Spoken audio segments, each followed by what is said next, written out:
I have a team of 12 people, my nephew, Glenville Lawrence. A program of this, people look at it when they look at it on YouTube and Facebook. But I don't think they understand the work that goes into it to produce something like this. Behind the scene is a lot of work. We do our best to bring only the facts and not out here to libel anybody, but just to bring the information and make sure that the general public are up to speed with what's taking place. And I've asked you, the general public and the online viewership, to work with us. We're going to be transforming to YouTube shortly. So please go on to YouTube, check for the JefroyMorrishaw channel, subscribe and hit that bell so that we can get the numbers up, that we could transform to YouTube. Brother Cozier, this song that I'm going to be dropping right now. I swear this woman lose a school. The boat flush up away like stinking tutu. Like Serena, the girl is a goat, but she just don't have plenty words. Oh my please, she's just like a goat. The German Nazi who did cause some jolt. The greatest of all, a real stool pigeon. Call she informer, that's your opinion. A misfortune is the people's gloat. In her the goat will remain the goat.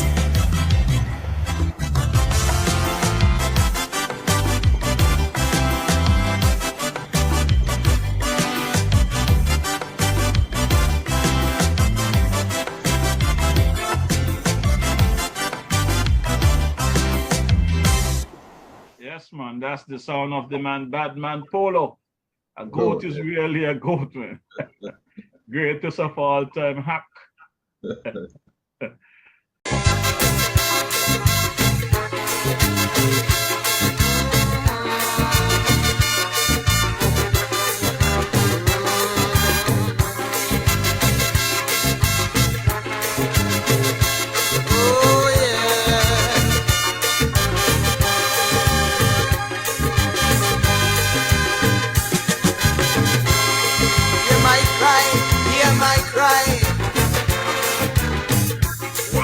Your aim, I say, great leaders of today. Do you want to live to see great progress in your country? Or you want the whole Caribbean to be filled with bloody stains and strife? Taking poor people's lives, making sacrifice, just to live your big life. Oh yes, well you are responsible for whatever here happens. That's why we depend on you, thinking you would help us too. But you concentrate on power and don't care if your poor brother eat or no shoes on his feet, up and down the street in the burning heat. Oh yes, while immigration's in the foreign nation, your people vote just like garbage cans. But you better realize we have reached at a crucial stage. Situation that's taken us right back to slavery days. But I say, you are the shepherd, we are the sheep. You made a petition, and that you must keep. But how can we prosper with our lives in your hand? When your hunger for power, corrupting the land, but the news and information that I hear every day. All I can do is just get right down on my knees and pray. And while meditating, I hear a voice saying, "Woe to the shepherd that leads his sheep astray."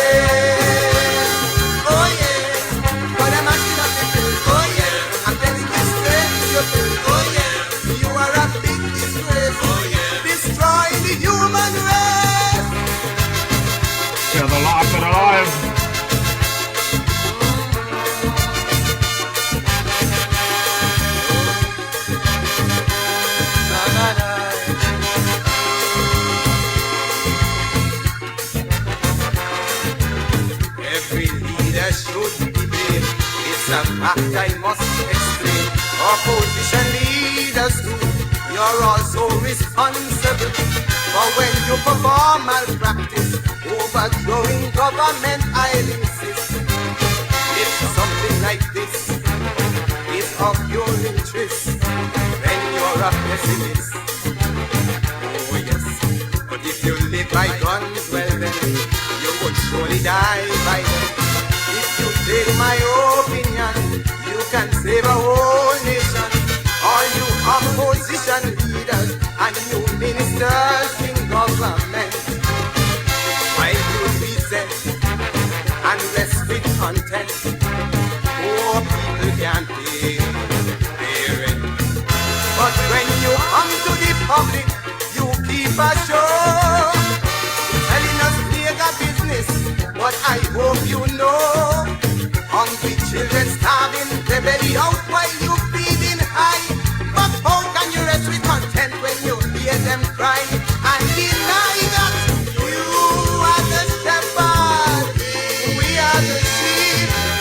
You made a petition which you would not keep. You corruptious leaders, careful what you do, for what you do to others will come back to you. But when the radio station say Patrick John today, my inspiration just grew, and I fell right down on my knees and prayed. And while I was praying, the good shepherd kept saying, woe to the shepherd that leads his sheep astray. For them I should have been played. I'm telling them straight to their face. There are a big disgrace, destroying the human race. Get alive, get alive.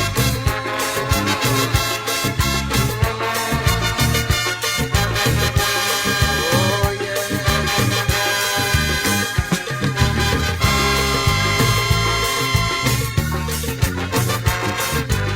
The whole world situation is nothing but corruption. Even little children, they have so much ill words to say. But I blame parents and teachers who resent from teaching them the way. And that's why today, disrespect, I say, is a common thing. Oh yeah. And when you go to church, you'll find ministers of the same kind, sexual maniacs, and then some are homosexual men. They are nothing but wolves in sheepskin. They are blind, but yet they'll be in weed. And I need to see Calitonians like me, oh the good shepherds, and see that diverse times and peril has come. I say, false prophets rising up, deceiving every nation. It is time to spread the message all over every land. Stand up and fight and wipe out all corruption, and understand that we are the shepherds to care for our sheep. That is the petition which we have to keep. We pros to be leaders and to give instruction, but some only created abomination. Oh, the world is full of corruption and deceitful men today. So in whatever we do, we must get down on our knees and pray. For when we start praying, we gain understanding and know the good shepherd won't lead his sheep astray. He put a blessing in the place. I'm telling you straight to the face. He'll save the human race. Yes, good evening, folks. I'm DJ Morrishaw coming to you live and direct from the Gaza here in the Boogie Bronx. Yes, it's a beautiful Wednesday afternoon here in the Bronx. And I'm coming to you this evening with some very heavy heart about the situation that is happening there on our sister island in Nevis. I understand that there was a very serious accident over the weekend, which claimed the life of an elderly lady by the name of Ella. I've been following all the chit and chatter on Facebook, and I just want everybody to understand that while we're out there lambasting the driver, whoever it was responsible for the death of that lady, remember that it's two families that have been affected, both the driver or the person who is charged and that lady's family and the nation at large. St. Kitts Nevis is mourning the loss of that lovely soul. So I just want us to understand that in all that we are doing, we never know where the end might be. We just have to stay focused, do right by our people, do right by our society, and understand that the same way we're going to hold this driver responsible, whoever that person is that run down that lady and leave her on the side of the road, same way we have to hold our leaders. And this evening, we're dealing directly with our sister island, the Queen City Nevis, and the happening over there. Shortly, we're going to be chatting with a gentleman out of Nevis about the happenings there and what role he's playing in trying to shape the political void there and Nevis. But you know how we do with the music and stuff like that. I have to drop the tracks and set up the conversation. And you know, I believe in the good book, and I also believe in the lyrics of Starshield, that when you spit up in the sky, it must fall straight back in your eye. So baby Brantley, this message is coming directly to you this evening from Mike Gaza here at the Boogie Down Bronx. I'm JefroyMorrishaw coming to you live and lively. And I just want to say a special good afternoon to the folks online. We're going to get to you in a bit, but let me just set up the program here and get things rolling. It's just about 1 minute before the 6 o'clock hour, so we're going to kick off right on target at 6 p.m. And I just want to thank you hundreds of folks that is online already. You guys, I guess, couldn't wait for Wednesday, huh? Because my computer screen here is lit up. So we have a man carry the name of brother Dwight Cozier. We're going to be chatting with him in a bit. But before we go to Dwight, we're going to drop this track here. And this track is called Vicious Circle by the King Star.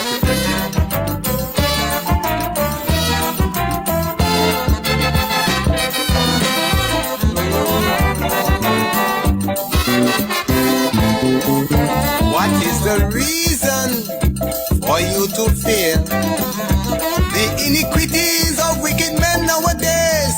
When you are aware that all that is in their minds is to operate strife and confusion, but the same does fall on their children down to the third and fourth generation. Corruption, I say, it could work, but it just can't pay.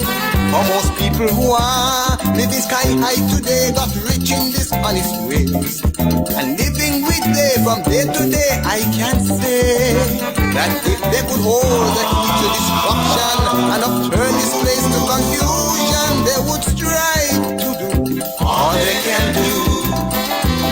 So this message I bring to you, especially for them wicked people, and it's not lies, so listen to my cry. If a man spit up to the sky, it must fall straight back in the eye.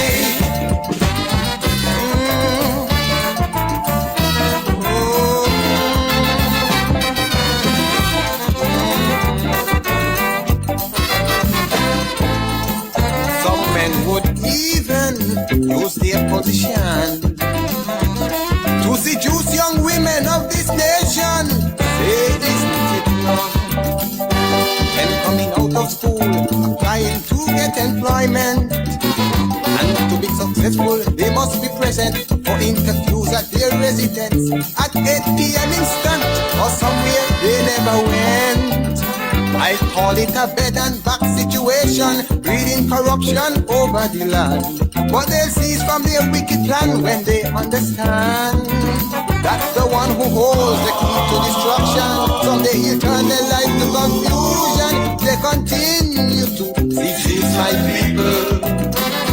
For when he see they're getting too high, he would take away the power before they die. So they know it's not lie, that when they spit up to the sky, it must fall straight back in their eye. Oh yeah!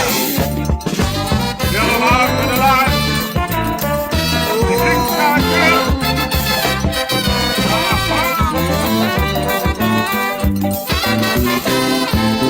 God casting and rumors going around. Information about wolves in sheep clothing keeping us down. Just like Jim Jones, the minister over in Guyana, using God's name to make a cover for the land he want to take over. He didn't mind to kill a multitude at one time, after making them sign him as beneficiary of their social security. But not he didn't live to spread his decree. For he do not hold the key to destruction, to stop them from shooting him down, or he'd openly let it be me. But the one above has the plan to make all them decisions, and if I lie, oh, he wouldn't have to die when he spit up to the sky and it fall straight back in his eyes.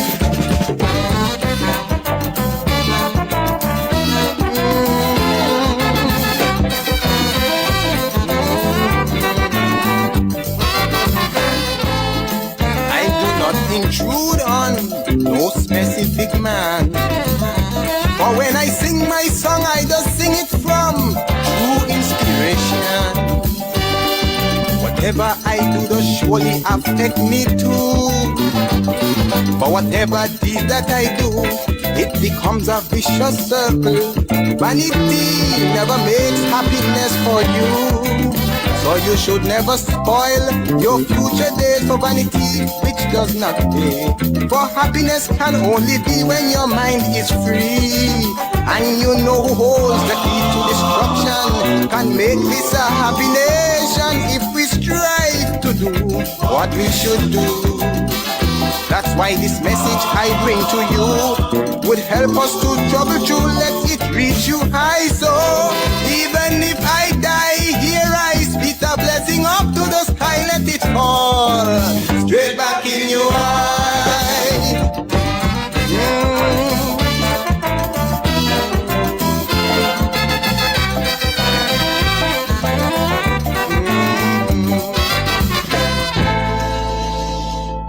Sounds of the King Star Shield there, and that message is so true.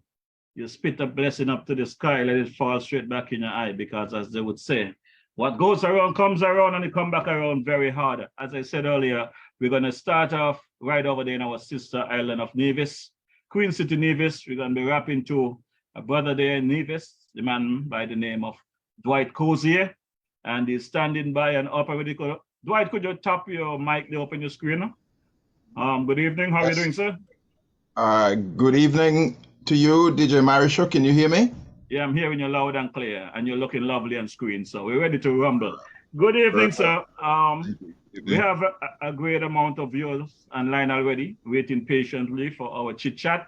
So if you can just introduce yourself, your name, a quick synopsis of who is Dwight Cozier. All right. I want to thank you, first of all, for inviting me on your show, and I also want to congratulate you for doing a very wonderful job. I must confess that I haven't had the occasion to visit your show, which is a shame, before you invited me, and I did go online on YouTube and was able to preview some of your famous interviews with the Prime Minister, with the Honorable Joseph Walcott Parry and others. And I have concluded that you're doing a magnificent job, and I want to suggest that you continue along the road that you're going. I agree with almost 99% of what you're saying, and the 1% is not controversial. So you're doing a very good job.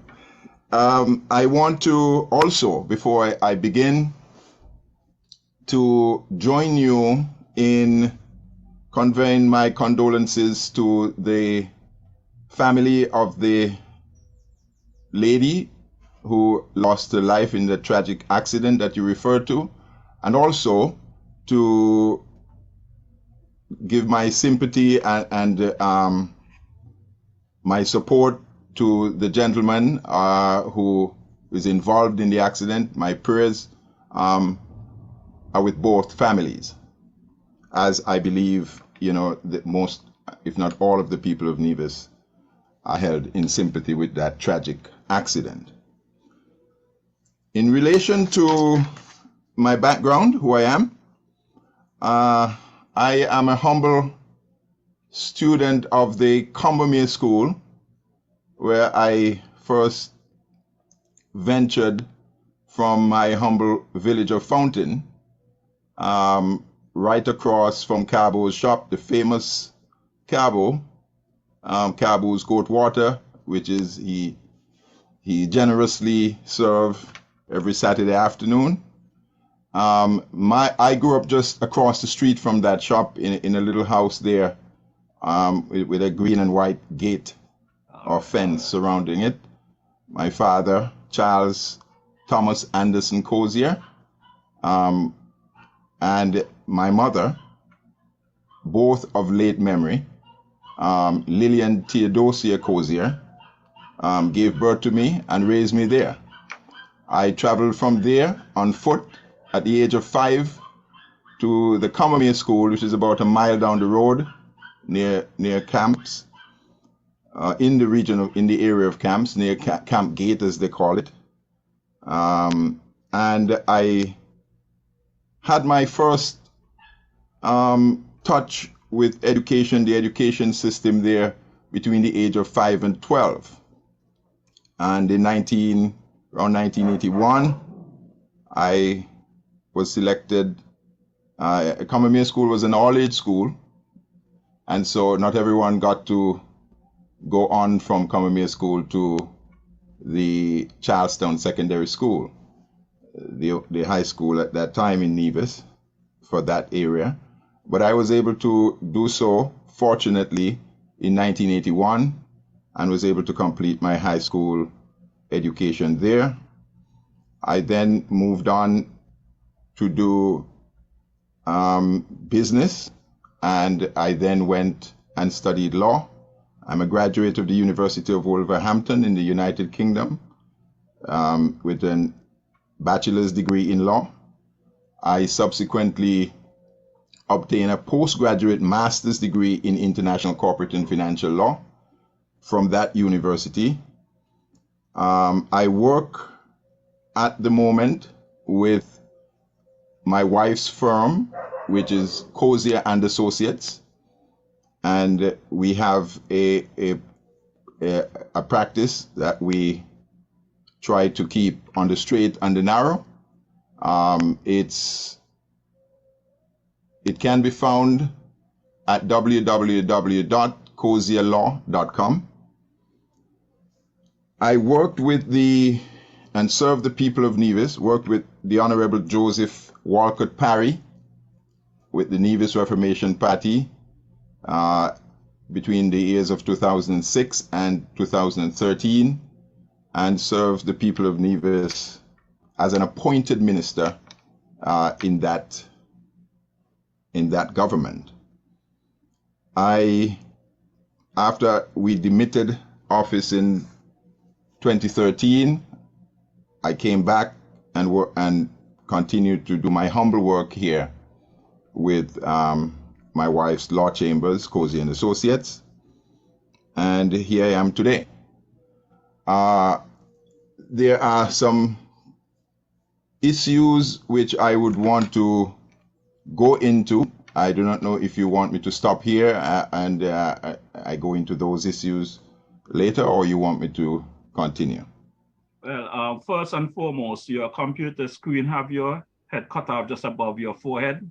So if you could just adjust it a bit, that we can get a full picture of it. Yes, I understand completely. Yes. Yeah. Okay, that's much better. Now, we are here to have a conversation about the situation there in Nevis. I know that in 2022, there was elections on the 12th of December, and there was some concerns with what was transpiring there with the NIA. I myself had my concern, and other individuals.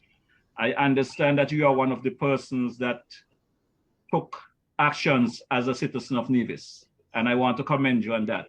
If you can give us an update on that situation and how you come about that and where we are with that matter.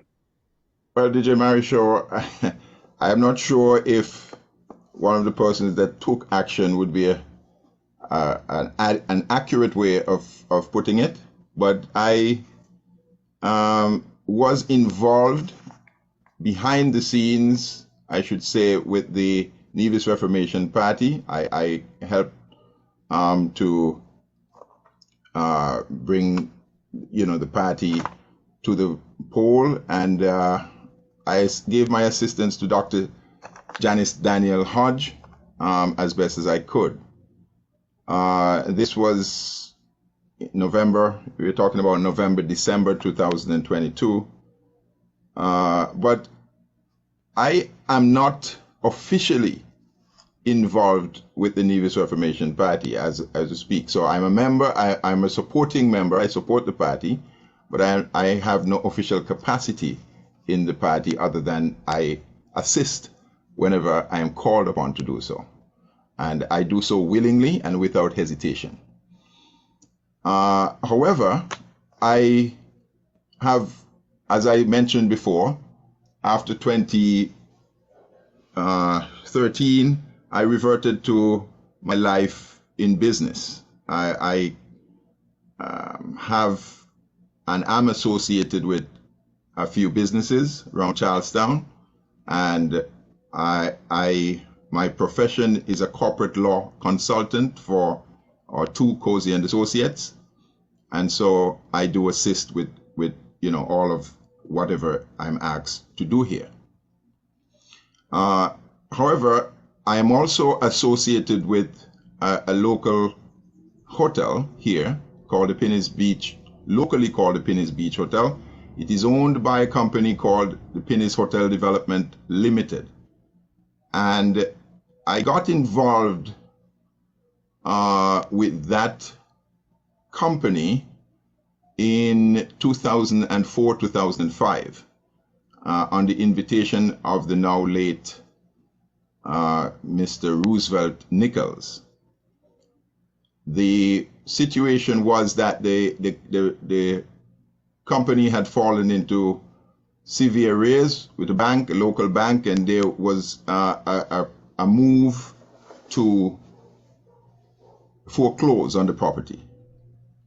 I, in 2005, wrote a business plan with a view to redeem the property and to try to uplift the property and get it back onto the mainstream.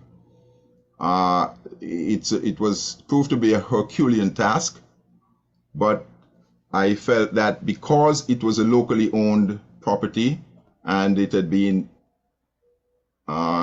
built by one of our, who I classify as one of our local business heroes, Mr. Wentworth Nichols, and he had built that property in the 60s and 70s, built it up from scratch, and it became a 50-room hotel, the largest hotel on the island of Nevis on the beach called Pinnis Beach, before Four Seasons landed in 1991. And so that was the place to be. However, it fell into, as I said, into disarray, and my efforts were to try to redeem it. Am I okay? Yeah, you're there. Yes, okay. So in 2005, between 2005 2007, we saved it from being foreclosed upon by putting a deal together, getting external investors, foreign investors, to join in this new company called the Pinnis Hotel Development Company, and purchase investment shares in that company. And we were able to survive the foreclosure attempt. We worked with the bank and we were able to move forward and redesign the corporate structure of the company that way. I then put a plan together to have the company placed in the CBI program and to try to develop condominiums around the existing hotel and to have the existing hotel revived and redeveloped as well. I worked with several people between 2013 and 2020 to try to get, this investment attractive to foreign investors. In 2021, I was able to invite, even though we did still have the COVID pandemic that befell us in 2020 upon us, I did manage to invite some investors here from companies called Margaritaville and a company called Charisma. These are very well-known hotel management and owning companies, and they readily came and we met with the Premier of Nevis, Mr. Mark Brantley. We had a very, very cordial meeting with Mr. Brantley. He was very warm and received us very well, and he in fact listened to us and agreed with the fact that this was a very appropriate development and a very appropriate investors to handle this development. And the plan was to rebrand or rename the hotel, rebrand it and have it functional. The business plan that we gave to Mr. Brantley, which we had given to all of the investors, included the hiring of over between 106 and 110 persons to be employed as skilled and unskilled workers at the construction phase of the hotel. We got a very good reception, as I said before.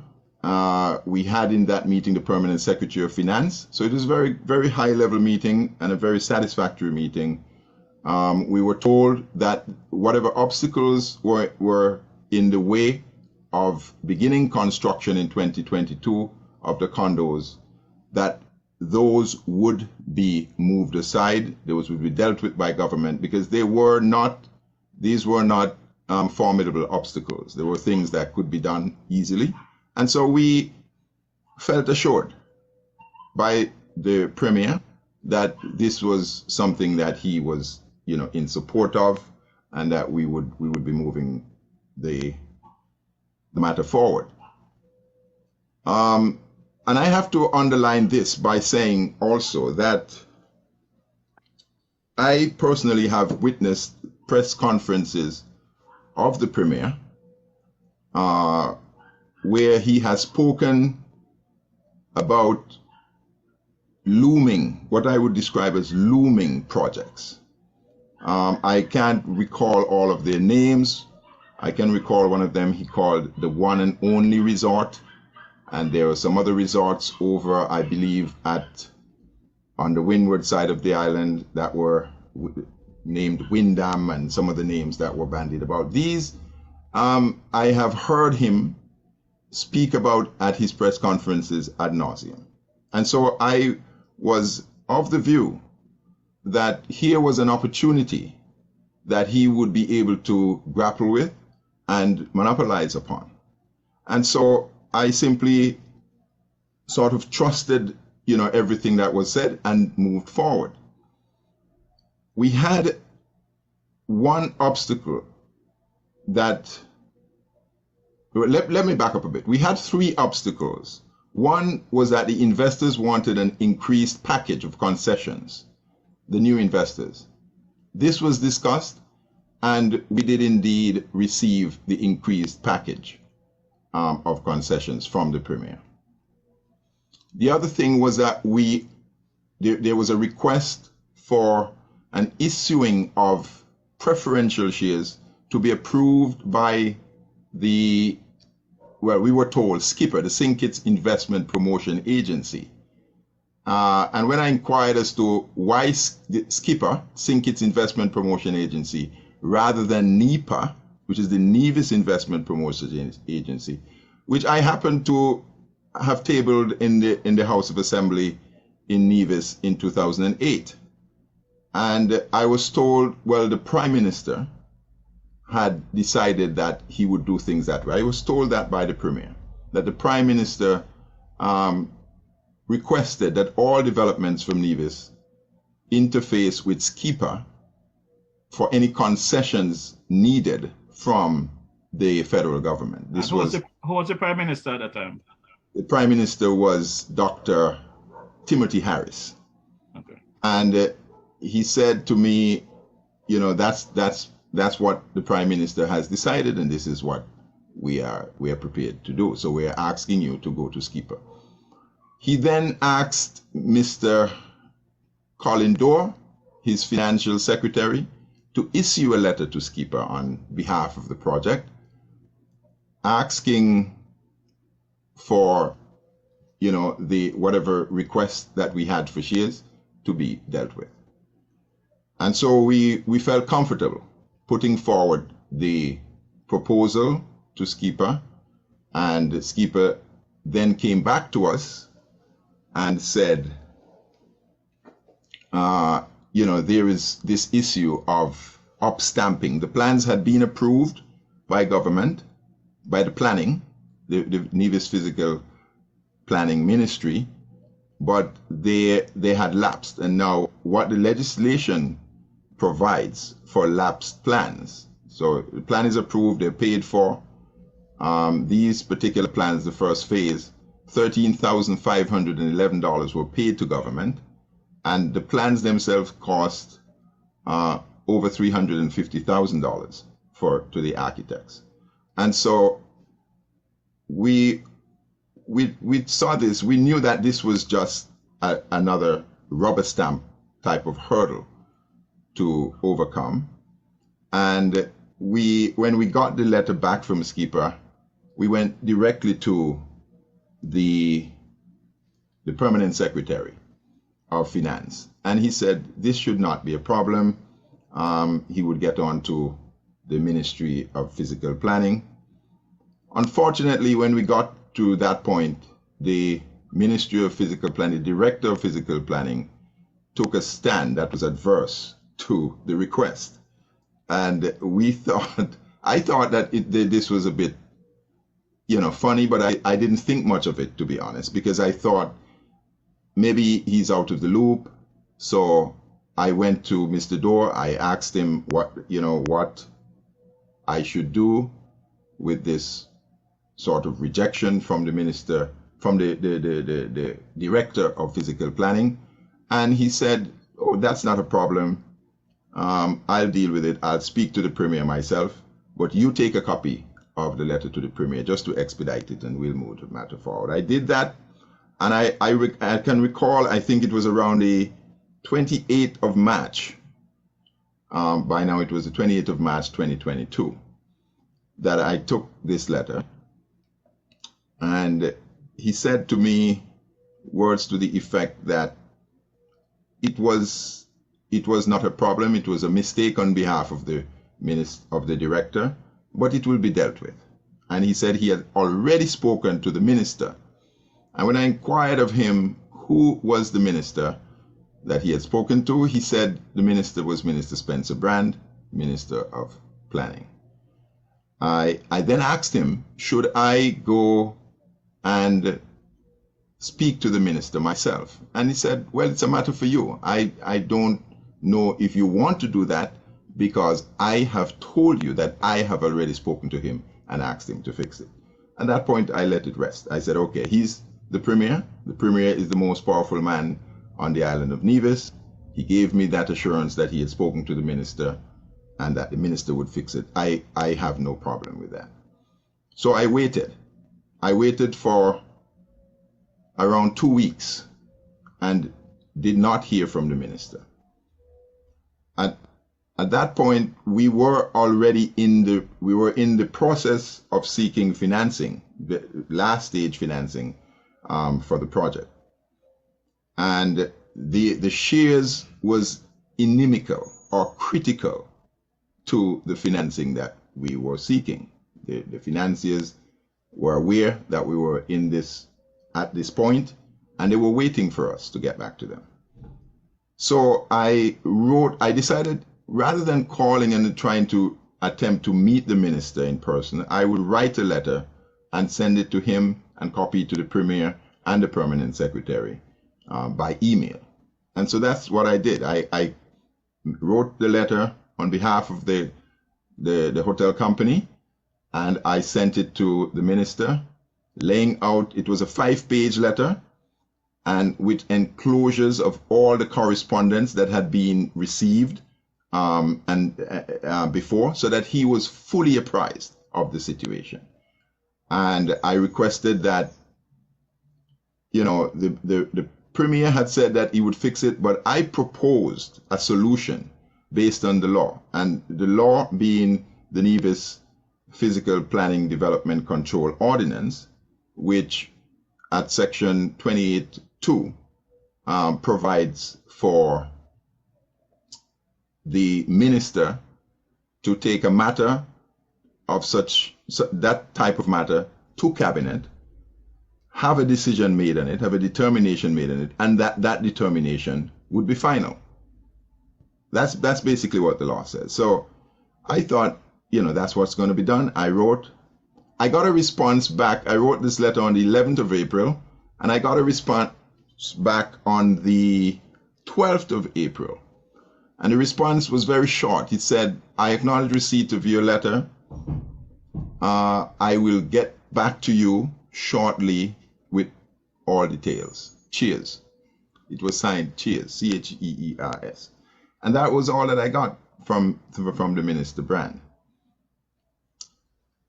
At that point, I thought, well, maybe, they're going to deliberate and then get back to me. So I gave it some time. Around the 26th or 28th of April, having not received any response, I wrote again to the minister, reminding him that he had given me an assurance that he would respond to me and give me an answer on this very critical situation, which involved the seeking of financing for a major project on the island of Nevis, which had already been put to the Minister of Development, which is the Premier. And again, I got no response. Around that time, I learned that the government was in disarray. I contacted Skipper. Skipper said that the cabinet had not met for several weeks. And the reason they gave why the cabinet had not met was because when one faction of the unity government came to cabinet, the other one did not. And so there was no quorum to be had. And that was the way it went up till May and June. And so I was simply, waiting, not knowing what to talk to the investors about, telling them to wait, the government is going to come back to us. And then I heard something that was terrifying to me in all of the discussions. There were allegations about a prison and shares and all of this type of talk. And in the middle of that, there was an allegation that hit like a thunderbolt. And that allegation came from none other than the former Prime Minister, Dr. Timothy Harris of St. Kitts and Nevis. And he said words to the effect that Brantley should know better, because Brantley knows that he has in his cabinet a minister who is involved in the Citizenship by Investment program and for whom shares had been approved. And he quoted the figure of $44 million worth of shares approved for Minister Spencer Brand. I could not believe it. So I did not believe it, because I felt that even though it came from such a credible source, that there had to be something erroneous in that statement. And so I refused to believe it. And this statement came around about June 30th. I believe it was the same day, or perhaps July 1st, that then I heard a response by the minister to this allegation from the Prime Minister. And this response basically spoke to, it amounted, in my view, to an admission. This was just my humble opinion, that this response was an admission, A, that the minister was in fact involved while a sitting minister in the Economic Citizenship by Investment program with a development called Atlantic View Hotel, and that he had indeed lobbied Skipper and had indeed received or had indeed had a submission made on his behalf to the federal cabinet of St. Kitts Nevis, and that this submission was either made by the Premier himself of Nevis, or if it wasn't made by the Premier, it was known that the Premier was involved, or the Premier was, the Premier would have had knowledge of it because he was the Minister of Foreign Affairs for the government of St. Kitts Nevis. So he was the Premier of Nevis and he was the Minister of Foreign Affairs in the federal government of St. Kitts Nevis. And so I do not believe that plausible deniability would have afforded him or availed him because of that conspicuous situation that he found himself in. And so I decided I'll give it a little bit more time, and perhaps, you know, I will get more clarification on the issue. They will come back to me. I did happen to run into the minister, I believe in around the middle of, just before Culturama in July of 2022. And he came and he shook my hand and said, I have something for you. I'm dealing with it. And I said, okay, I'm waiting to hear from you. But I did not. We then had elections in August of 2022, 5th of August. The government changed. The Team Unity government was no more. The Prime Minister was no more. And there was a new government in place. I waited. I heard nothing. The new government, of course, had to get their ducks in a row, so to speak. And so I decided I would wait and see what happens. Nothing happened, in short. So we had the election, the local election on the 12th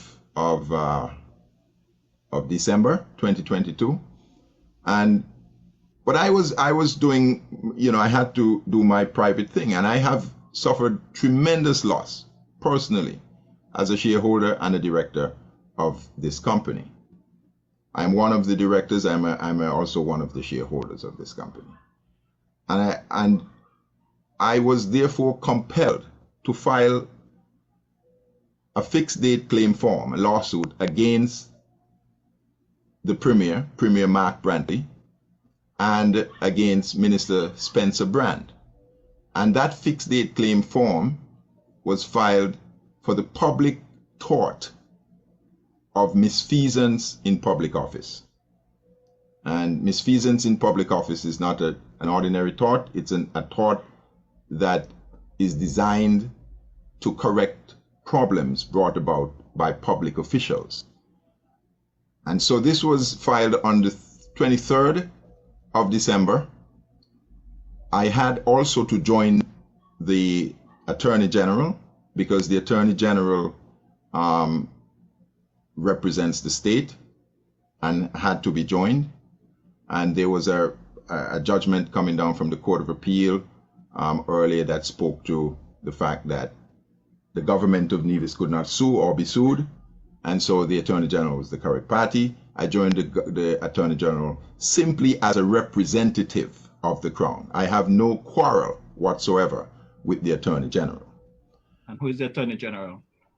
The Attorney General in person now is Mr. Garth Wilkin. I met him briefly. We have not spoken about this matter, but I understand his position. he is simply, so I simply joined him as a representative of the Crown. There are no allegations being made against the Attorney General of St. Kitts Nevis.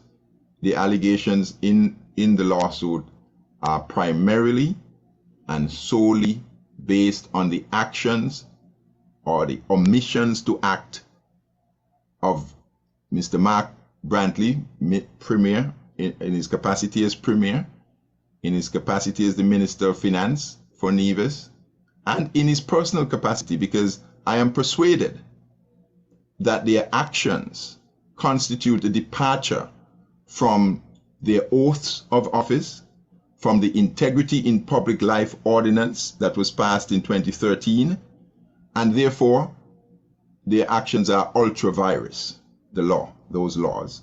And if you are acting in a public capacity and you are acting ultra vires a law, you're acting in your personal capacity. And so I have sued both gentlemen also in their personal capacity. The lawsuit was filed on the 23rd, as I've said before, and it was served on all parties on the 30th of December 2022. On the 27th of January 2022, the Premier filed a defense, an affidavit in defense, and Minister Spencer Brand did not. He, however, on the 30th of January, filed an application to strike, and his representative, and this may be of significance or not, but his representative is the law firm Daniel Brantley, which I know to be owned by the Premier. So there you have the circle. And he has put this strikeout application in, and the matter rested after that was filed. Nothing was heard about this lawsuit until the 21st of June. So for 6 months, this lawsuit sat in the court as if nothing had happened, with very serious allegations. These are allegations of the highest type of corruption possible, probably in the region, maybe in the entire Western Hemisphere, by public officials on the island of Nevis. This is a lawsuit filed alleging high corruption, and nothing was done. Until the 21st of June, there was a hearing announced and listed, and we went before Justice Patrick Thompson, and I was very surprised and alarmed as a spectator. I sat in the court, the court gallery, and as a spectator, I witnessed something that totally appalled me. I have never witnessed anything before of that type of magnitude from a judge. And I'm not going to go into what I deem to be the conduct of the judge, except to say I was shocked. When I came back to the office after that meeting, after that hearing, I consulted with my attorney, Mrs. Cozier, and I asked to have an application made, or a letter written to the court office the same day. It was either sent the same day or the next day, inviting the Honorable Judge to recuse himself from that case. And this was primarily on the basis of the comments that I had witnessed him making.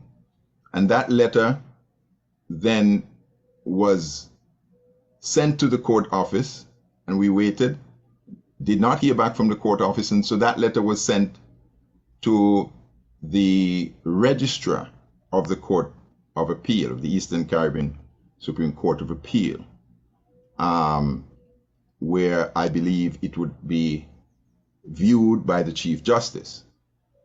We received a response from the registrar to have an application filed, and we did file that application to have Justice Patrick Thompson recuse himself from this matter.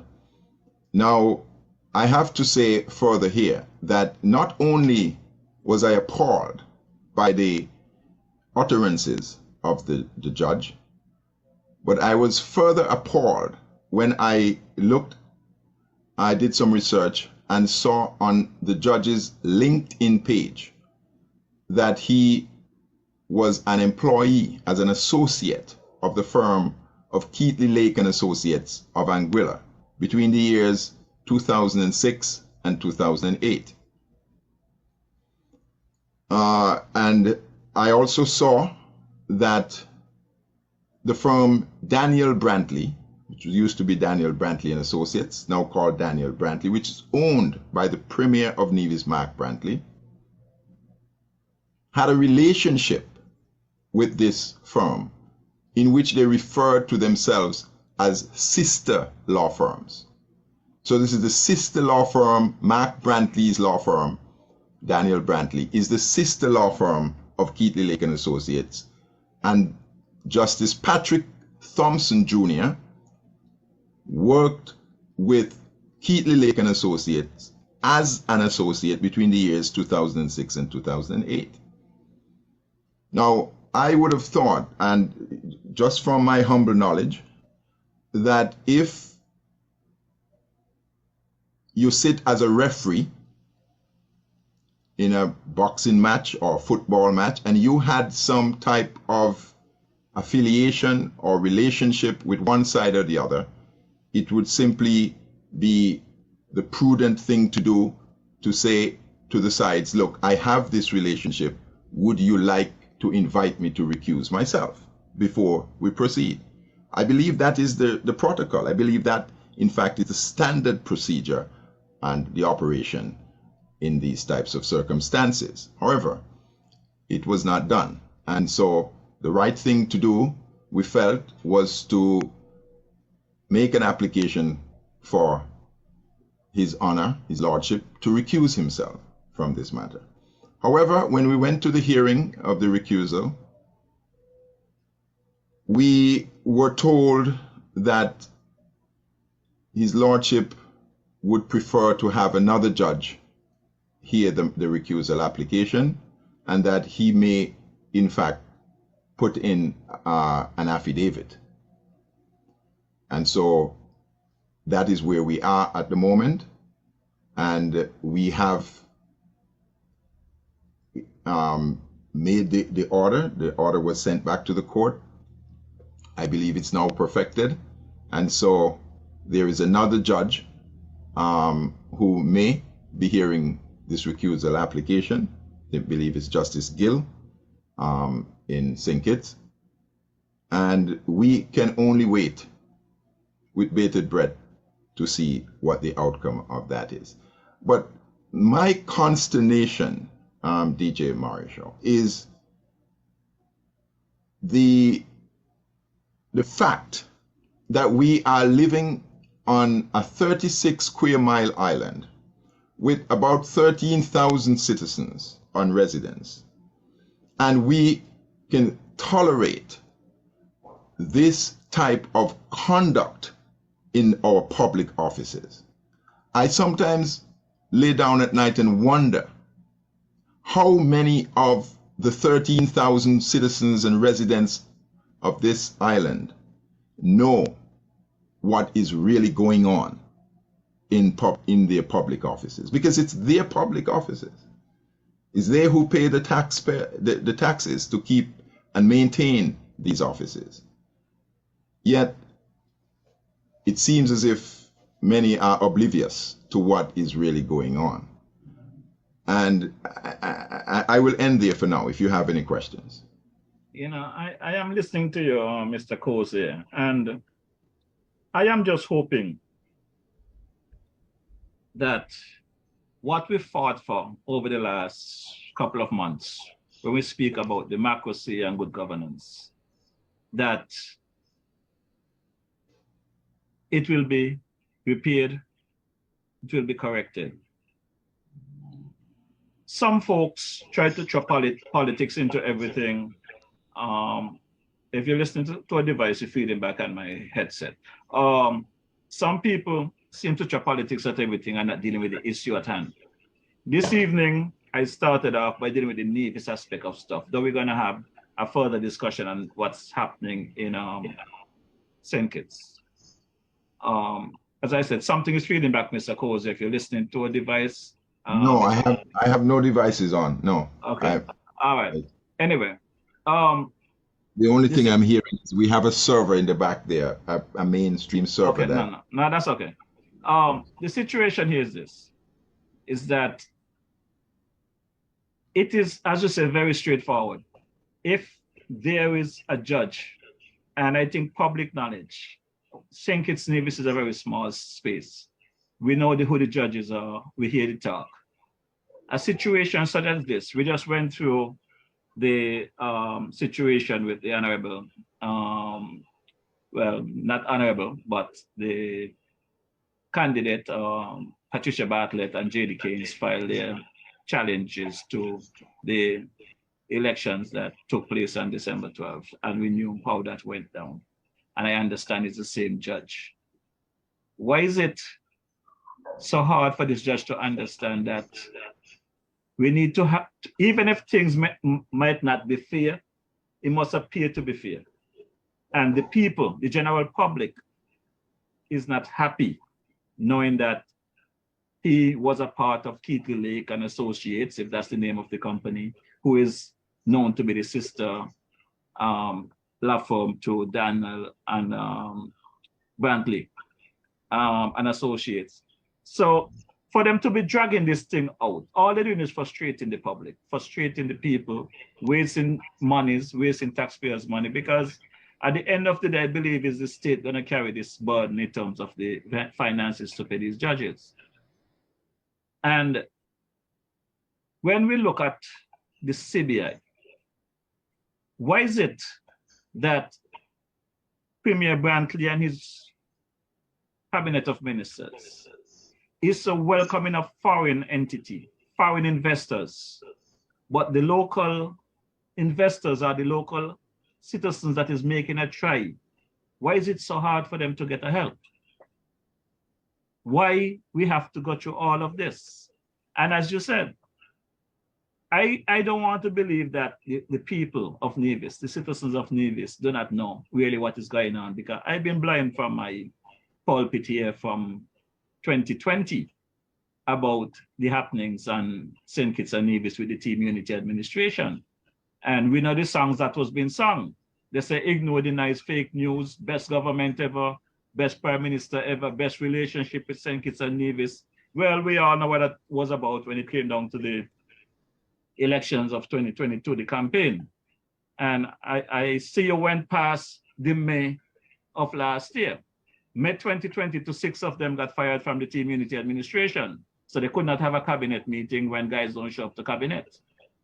I think Sean Richards made it clear he was not showing up to cabinet because he wanted his name to be taken off some report that involved his colleague, Lindsey Grant and Janelle Powell, where Janelle said he was not at that event, but Sean came back and confirmed that he was there.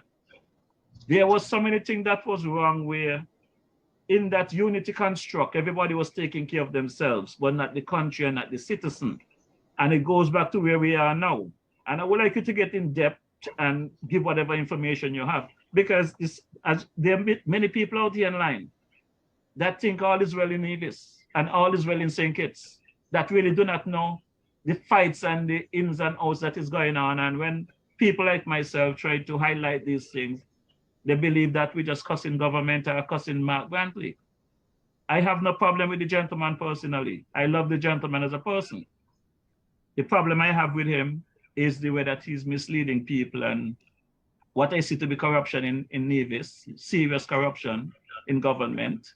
The hospital wing there that was supposed to take 24 months, that is now over 6 years, and there is no end in sight.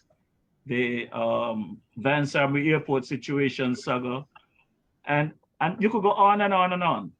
But this evening, I bring you to discuss your situation because you are a citizen of Nevis and you're underground and you're feeling the pain. I have seen so much wrong done to people. I understand this week that the farmlands that was taken away from another division, Brother Kelvin Daly, was awarded to someone who is a foreigner, maybe a citizen of the Federation, I do not know. But I understand that those land that was taken away from Mr. Daly was given to someone else to operate after the man land was root up. And Mark Brantley have some of the traits of Timothy Harris, because under the former Labor administration, there was a gentleman by the name of Ben Phipps who had some farmlands root up and their crops destroyed by, I understand, Timothy Harris at that time. And the same thing was done to Brother Daly there and Nevis. So you guys on the ground, I would not say the people in Nevis do not know what is happening. I believe they know. But for these supporters of Mark Brantley and the CCM out here, I don't think some of them understand really the situation there. And if someone who is a part of the NIA could get submissions to get whatever $1 million from the CBI, why someone who is trying to reestablish, reconstruct something like the Penny's Beach that I know the division hold at heart? I hear the Premier brag about Penny's Beach all the time. Why you have to go through this kind of stuff? I mean, there's a lot of questions. Yes, and as I said before, DJ Morrishaw, the founder of this Nevision Hotel, Mr. Wentworth Nichols, passed in 1986. He passed the baton on to Miss Catherine Nichols, his daughter. And it was a family-owned company, but and she died in 1996. They tried their utmost best to keep this property in service of the people of Nevis. And when I say in service, the property has a history of employment of people, local people. The property is situated in a prime spot where it represents perhaps the most prime development land on the island of Nevis that is owned in some way by Nevisions. As I say, I'm just a shareholder now of the company. I became a shareholder long after I left government in 2013. Before that, I was not a shareholder. I was simply involved because we were retained. My wife's law practice, I should say, was retained by Roosevelt Nichols to assist with the changeover, the takeover, the buyover. This was back in 2005, and I was assisting, and up to then. I went into government, and I knew better than to be personally involved in a project like this while a sitting member of government, even though the Integrity in Public Life Act or Ordinance had not yet been passed. But the fact is, the Integrity in Public Life Ordinance was passed by the CCM government in 2013. The Integrity in Public Life Ordinance absolutely proscribes and prohibits all dealings by public officials. And it also calls for an annual reporting of any assets received by a public official. And here you have a public official who in 2021 received an approval from the federal government of $44 million worth of shares, which my research tells me he has made available to the people of the Middle East through a company that is inexistent and is doing business in Dubai. I have the telephone number of that company. I have called the telephone number of that company in Dubai. And the company is in fact a Nevis offshore company doing business on behalf of the Atlantic View Hotel Company, which Minister Spencer Brand has admitted is owned by himself and his wife. I am not talking about some conjecture here or something that I believe. I'm talking about words coming directly from the minister's mouth. He had a broadcast, and I had to go and I engaged and hired a stenographer to transcribe the entire passages that were uttered by Spencer Brand, and also the allegations that were levied by the former Prime Minister Timothy Harris. And I'm saying that it is either, it has to be two things. Either the minister is totally ignorant of the impact of what his actions are, or number two, he is totally indifferent and recklessly so to what he's doing. And I have to say the same thing, sadly, about the Premier of Nevis, who happens to be an attorney by profession. He owns a law firm. But he, in my view, is just as responsible and as liable as Minister Spencer Brand, because he has facilitated this allocation, this approval of $44 million worth of shares for a sitting member of his cabinet. And he's doing this while a bona fide company that is paying its taxes, that is paying its dues, that has paid the Nevis Physical Planning Ministry monies to approve its development plans.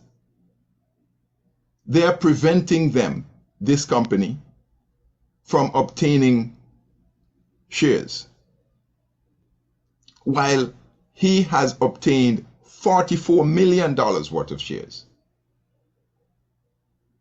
And from what I have seen, I am not sure how much of those $44 million worth of shares he has sold. But from what I have seen, he has the structure, the corporate structure, solidly in place to liquidate them into liquid cash. Because he has a machinery set up in Dubai. And Dubai, we know what Dubai is, a very wealthy country. In Dubai, you're exposed to all of the wealth of the Arab world, the oil-rich Arab world, and you're exposed to the wealth of the Middle East and Southeast Asia at large. So he has a very prime development and our sales machinery. And nothing is wrong with that. Nothing is wrong with the machinery itself. Nothing is wrong with any of the business plans that he has put in place. But the fact is, this is a sitting minister. And the Premier would have known about this, the Premier of Nevis, sitting as a cabinet member in the federal cabinet of Dr. the Honorable Timothy Harris, sometime in November of 2015, because that government came to power in around February or March 2015. And so the Premier of Nevis, who became the Minister of Foreign Affairs in St. Kitts, was sitting in the federal cabinet and approved this development, which he had already approved as the Premier in Nevis, for Mr. Brand. He approved it in 2015. Mr. Brand became a minister in 2017. But Mr. Brand was a candidate for the party and was unsuccessful in 2013. And you know what happens? He's a member of the camp. He's in there. He's in cabinet. He's probably is in cabinet. You know, we have recently the former Minister of Agriculture, Mr. Alexis Jeffers, and you know what is being said, that he is now a consultant, and it is alleged that as a consultant he is making somewhere in the region of $10,000, and he's also from the Nevis. This is from the Nevis side of the government, and from the federal side, he's a minister, a member of parliament. And I believe the opposition members of parliament obtain about $5,000 or so. So he's in a good place. What is confusing for me here, as a deputy premier, approximately what's the salary of a deputy premier? Well, it depends on if you're talking about this administration, because when I served as a minister, I believe that the deputy premier got a salary commensurate to the other ministers. I don't believe that there was any distinction made, and that could have been based on the operations and decisions of the Honorable Joseph Walcott Parry, who is a highly principled man. This type of conduct and behavior would never have been tolerated by any member of Joseph Walcott Parry's administration. I can vouch for that. Why I'm asking the question is because through my investigation, I am told that the deputy premier of Nevis make less than $10,000 a month. And that individual lost the bid for re-election, but however, ended up with a job as a consultant to the government, to the premier, for $10,000 a month. So he better off not being the deputy premier and sitting down home and collecting that money. Precisely. And that is what I'm saying needs to be paid attention to. And my thinking also is that the people of Nevis are not powerless, because we have the law. We have the Integrity in Public Life Ordinance. We now have the Integrity in Public Life Act, which is being instituted by our good Attorney General, the Honorable Garth Wilkin. And that Integrity in Public Life Act is an act for St. Kitts and Nevis. So it also impacts Nevis. But here, what we're witnessing here is a callous and wanton disregard by public officials for the law. Because if it wasn't, you would have seen some type of remorse. You would have seen some type of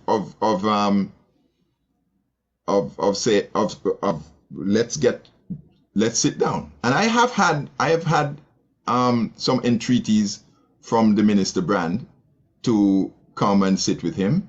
I've had invitations brought to me by Mr. Colin Dorr, the Permanent Secretary of Finance. But this was after I filed a lawsuit. And I said, absolutely not. I'm not going to sit with anyone who has such blatant disregard for the law. And when you're faced with the law, you're coming and asking me to sit with you. What are you going to sit with me for at that point? You know, and so I decided I am not going to have any consultation with anyone unless I have made it abundantly clear to my attorneys that they are willing to settle and that the settlement sum is satisfactory. So I've made that clear. But what I'm saying is, the point that I'm making here is that we, the people of Nevis, and we may be, someone, I was in Sinkis the other day and someone said to me that the people of Nevis are, they describe as docile, are more docile.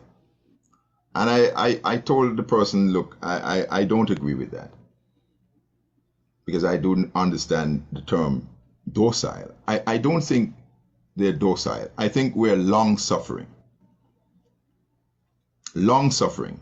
And that's a biblical word. You can look it up. I'm sure it will lead you back to the Bible. But what it means is that we have faith that people who do wrong will at some point come to their senses and turn around and do good.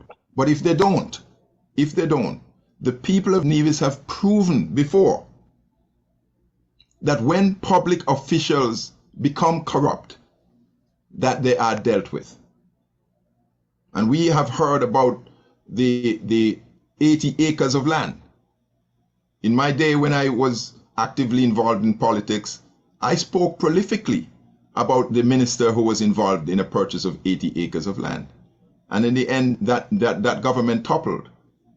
But I'm saying that to say that the people of Nevis are not toothless tigers. The law provides teeth, and I am setting an example here that I hope others will follow. I am aware of other developers who have had countless problems. You have the Tamarin Cove Development Company over near the Sea Bridge. Many, many challenges by this government. You have Dian Daniel and Associates and his development. These are people who have put their blood, sweat, and tears in this little beloved island. But it seems as if those who are in power would prefer to have someone come here with another color than our color, from another tribe than our tribes, and decide to give them the land and do the development. And so it seems to me that Nevisians are relegated to back of the class citizens. I wouldn't even say second class citizens, but back of the class citizens in their own island. And I asked the question, where else can a Nevisian go to try to develop their own property? Where else can we go? If we can't get a piece of land in Nevis and develop that land, if we can't acquire that land honestly and develop that land with not the assistance of government, but with the cooperation of government, because we're not asking for any concessions outside of the bandwidth of what is normal. There's an act called the Fiscal Incentive Act. I think it was passed in 1974, which gives developments such as this widespread concessions for 20 years. The Four Seasons Resort is an example, a recipient of such an act, where you got 20 years duty-free concession, carte blanche on everything. And as soon as the 14 years is over, the 20 years is drawing nigh, what do they do? They sell. They have a corporate turnover to another company. And so the story goes on and on and on, because this new set of owners now have to be given the 20 years tax-free concession all over again. But we are saying that we are here, we're hiring, we're looking to hire Nevisian people.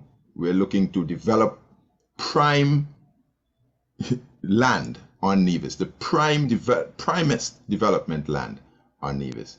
And we are told that basically you can't do it because of some little obstacle that they're putting in the way and some political problem. And I think it's high time, really, for Nevisians to get active and to hold their public officials accountable. It is high time for Nevisians to not put out the perception of being docile citizens, but to get up and to protest.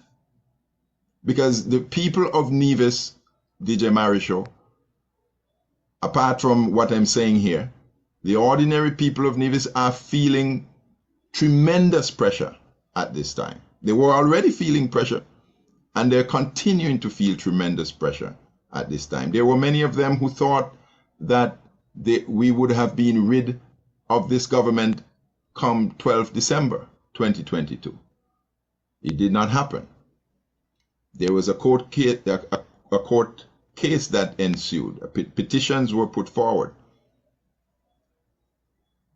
And in those petitions, some of the same issues that arise in this case, because the same issue of the Judges Association has arisen. And that is before the Court of Appeal. We can only pray and hope that they look at it with some type of reason.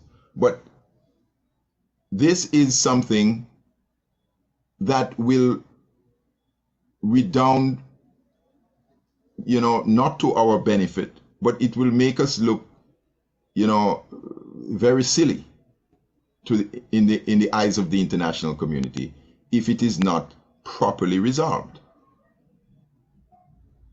And it will affect the development ability of the island of Nevis for years to come, because other developers will look on and they will say, look, if this is the type of deal that is being conducted on the island of Nevis, if this is the way business is conducted, let's go somewhere else. And there are many choices in the world. We are the federation. You mentioned, the wider federation in the debate. The federation, I am told, is now listed around back to 186 on the ease of doing business index. And these are the indices that tell us that we are not winning. We're failing as a country. And if we are going to be continuing to disappoint our people, we will continue to fail, because it is the people who matter. A government is simply a set of managers, managing the affairs of the people. And if we let down our people, we are letting down ourselves as well. And so yes. But you have said I'm all for Brother Cozier, and when I listen to people talking about Nevis, it is not Nevisians alone. The issue that we are dealing with here is a national issue. St. Kitts and Nevis. Whatever affects St. Kitts supposed to affect the people of Nevis, vice versa. Whatever affects the people of Nevis should affect the people of St. Kitts. Now, we knew of the Team Unity concussion administration. We was told that everything that was wrong under the then Denzel Douglas Labor administration, we had people like my good friend there, Dwyer Astafan, Sam Kander, Douglas Watley, and the likes. People who was a part of the Labour Party for years saying the direction of the Labour Party, we needed to change that structure, try something new. Something new was tried. And I say week after week, thanks to Dwyer and Sam and those guys, that we tried something new. Because hadn't we tried something new, we would not have nothing to compare to what we had. So we tried something new. And we found out in the last election campaign that what we tried new was corruption. It was a corrupt bunch of people, 3 coalition parties that was full of corruption. The People's Action Movement, led by Sean Richards, we knew that 2 of those main candidates had financial issues. They was brought in guilty of misuse of their clients' funds. There was attorneys. They was brought in guilty. Those 2 individuals should have never given an opportunity to run for public office again. But they was allowed under that corrupt regime. and because the people of St. Kitts allowed it. Because if the people of St. Kitts was concerned about honesty and real values, we would not have had those two individuals as part of that administration. And what has been transpiring in Nevis over the years, if the people was paying close attention, there would not have been a CCM government running St. Kitts, Nevis today. There would not have been a Mark Brantley still in office after all of the promises and all of the what we see as corruption, mismanagement of money. His then Prime Minister, Timothy Harris, came and told us that Mark can't manage. Mark wastes money. He's a wasteful manager. Timothy, they came out and they tell us about each other. We are aware of what Timothy Harris has done as the Prime Minister. So we had a transactional party that they call Team Unity. There was not no team. There was no coalition. There was transactional. And we sit back as Kittitians, more so than division, and allow that carnage to take place in St. Kitts. During COVID was the height of all of this damage. And when I decided I'm coming down to St. Kitts to see what was happening down there, because none of it made sense to me. I had 2 stints in quarantine, one at the Royal St. Kitts Hotel. And when I started reporting my experience and what I see happening, I was beaten upon on social media by some people. I was called fake news. Don't listen to them, listen to me, we're telling you the truth. These same people who said that there was on the task force, members of the task force, there was volunteering, there was not being paid, and people must appreciate them because they're volunteering their service. We found out months later that they secretly approved over $300,000 to split up amongst themselves. And if they didn't fall out, we would have never known that taking place. Because when the FIPS came and said at a press conference that it was done in secret and nobody should have came out and spoke about it, and hadn't they fell out, we wouldn't have known about that money. There was another tent down there in Port Zante. I call it a tent. Do I call it a cubby hole or whatever they was putting up, cost some $200,000+. The minister at the time, Sean, which is saying he knew nothing about it. But he came back and said it's supposed to cost $150. I see a sign and it said Makana Ferry. I don't know if that's what it was designed for. When Mark Brantley started to attack the Prime Minister, then Timothy Harris, about his issues in the UK with the shoes and the watch deal, and he's calling for Timothy to step down, Timothy said none of them could hold a candle to him because all of them was corrupt. People stand by and watch all of those things happen for years. They used the COVID situation in 2020 to steal the government again, to steal the elections. And people stand by and accept it. And when I started calling out the wrong, many people on social media attacked me, telling me that election is in 2025 and ain't nothing I can do to change government. Many of my friends I lost. Some of them, we are friends again because what? Things working out for them, because many of them who was cussing me, they're now benefiting from the new Labour administration. We dropped short in Nevis. And even though it's easy for me to blame the divisions, we got to be fair about it. Is the entire federation is responsible. Because under the federal elections during the campaign, we campaigned for issues at the electoral office. We campaigned about that. That was a big issue. And the federal election took place on the 5th of August.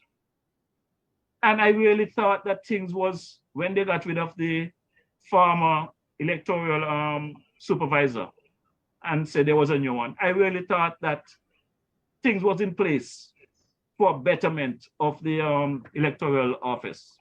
But you see, it was worse. Because in the end, I found out that the person that was removed from the electoral office in St. Kitts at the federal level was transposed to the Nevis Island election to work over there. And we know that the election in Nevis on the 12th of December was not a fair election. A lot of irregularities, a lot of things went wrong. But I can sleep comfortably and wake up knowing that NRP is still in the opposition, because after what transpired with Cleon Stapleton, I am happy that the NRP did not get into government with Cleon in that government, because she really was not in fully with NRP. So I have no problem with NRP in the opposition today. And I speak plain about that. I invite no waters about it. I do not know Cleon enough to speak about her. But I have seen enough transpired over the last couple of months that I am quite satisfied. I can sleep comfortable knowing NRP is in the opposition. But I want the people of Nevis to understand that Mark Brantley means no good for Nevis. I do not know if you've been following social media. Yesterday, my phone blew up with all kind of WhatsApp messages about some letter that is going around that Mark Brantley is saying that if Dr. Ju don't give him the money he's looking for, he is going to support Jeffrey Handley. I've seen that. I have seen it, but I want. Before we go there, I want to let you know that I don't believe that Mark Brantley is that dumb and that stupid that think Labour at this stage of the game will fall for something like that. So I just look at that as fake news. And why I consider it as fake news is because it was done to me. Not too long ago, there was some picture circulating with myself and Janice Daniel Hodge and Timothy Harris say we're working against Dr. Joe. And anybody will think that I'm going to go out there and fight for Dr. Joe and try to get Labour into power in less than a year. I'm fighting against Dr. Joe. There's nothing that will get me to do that. But I am saying this, that these fake things that are going around, you know, they say school children, they say things, all of it might not be true, but some parts of it could be true. I did my investigation, Brother Cozier, and what I found out is though Mr. Honorable Jeffrey Handley might not be a part of the conversation as that document reads. I understood that is a conversation Mark Brantley had with somebody trying to appease them because he's getting pressure from his corner about his relationship with Dr. Joe and not taking Nevis' fair share. And whatever was said, someone mischievously put this thing together. As a matter of fact, I did not only get WhatsApp messages. There was someone that sent me a voice note. And I want to play this voice note and then I will let you continue your conversation. Because I keep saying, I would hope that Dr. Joe and his administration is paying close attention to what's going on in the public domain. Because they might think, ignore this, because it's not so. But fake news take hold if you don't respond to it and debunk them. These things have been said, and Brother Handley need to respond to them because he's the one that's been accused. You all having press conferences. Do not come on your platform when you're campaigning and cuss citizens. You come to your press conference and debunk these things. Because if you don't, people are going to think it's okay. This is a citizen that is someplace in North America that was very upset, that think that I have some responsibility to anything that may go wrong with the Labour Party, and who have reached out to me because he feel like that he have looked at me, fought the fight to get rid of the former administration. And he's frustrated to think that in less than a year, the Labour Party going to be self-destruct, just as the Team Unity administration. So take a quick listen. Yeah. Morrishaw, good morning. You're probably at work already. But look here, I just saw a little article somebody sent me. And I don't want to speculate, but I know you're a man that's tap into your resources for information. But that thing I just read, that I just sent to you, if there is any truth to it, I'll be I like I tell people all the time, I'm probably the only non-labor man that likes labor. If this is really true, I have a potential of happening. You want to tell me Labour Party that dumb to fall for the same trick that Mark, Paul and Pam have him come in? This man is becoming like a reptilian man. This guy is like a demon from hell. And I sure something has to happen with He-Boy. Somebody got to put him in his place. Make him step out of politics for good. Mark is no good for the Federation. If this is what's really happening, and I hope none of these Labour officials, government guys, are siding with him, because if that's the case, they too should be tried for treason. Because I don't understand, but I don't know. Maybe you already got it. I probably heard about it, but I'm just sending you what I got this morning. I was a little taken back when I got up and I read it. I guess I might be behind time. But anyway, have a good day, brother. Stay. Okay, so like I'm saying, there are many people out there who are frustrated, not just Nevision, Kitchen alike around the globe. I get the phone calls on a daily basis. And it's not just about Mark, it's about the people that propping him up. Because he has ministers around him that knows better, you know. They don't have families on Nevis. They don't have families on St. Kitts. They don't have family abroad that understand wrong is wrong. What is happening in Nevis now? Did you heard about the matter in Singapore? They just arrest a politician there? The bottom line is, if what is happening on Nevis was taking place here in North America, all of them would have been in jail. Morrishaw, that is why I have said that it really comes down, when we are talking about leadership, really comes down to principle. The principal leader will not, be in these types of scandal. So it really comes down to the principled leadership. There is a saying that where there is no vision, the people perish. But I oftentimes think of it the other way.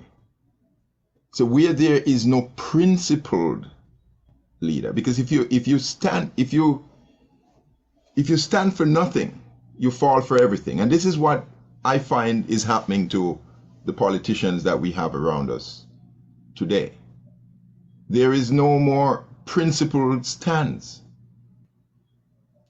I would have thought that by now I would have heard a preponderance of condemnation, against the actions of Minister Spencer Brand, and Mark Brantley in their role of what they did. And then I said, well, perhaps people doesn't know. And that is one of the reasons why I decided to accept your invitation and come here. I said, perhaps this matter is in court. People don't know what's going on. But let me tell you, DJ Morrishaw, you know of Lester Bird of Antigua. Yep. He's of the Bird dynasty. And I tell you that Lester Bird would probably still be in office today were it not for a high court action taken against him in misfeasance in public office. And what he was charged with was the appropriation of about 25 acres of land that he got a company called Southern Developers Limited, and they placed the land inside of the company. He then took the company, went to the bank and took a loan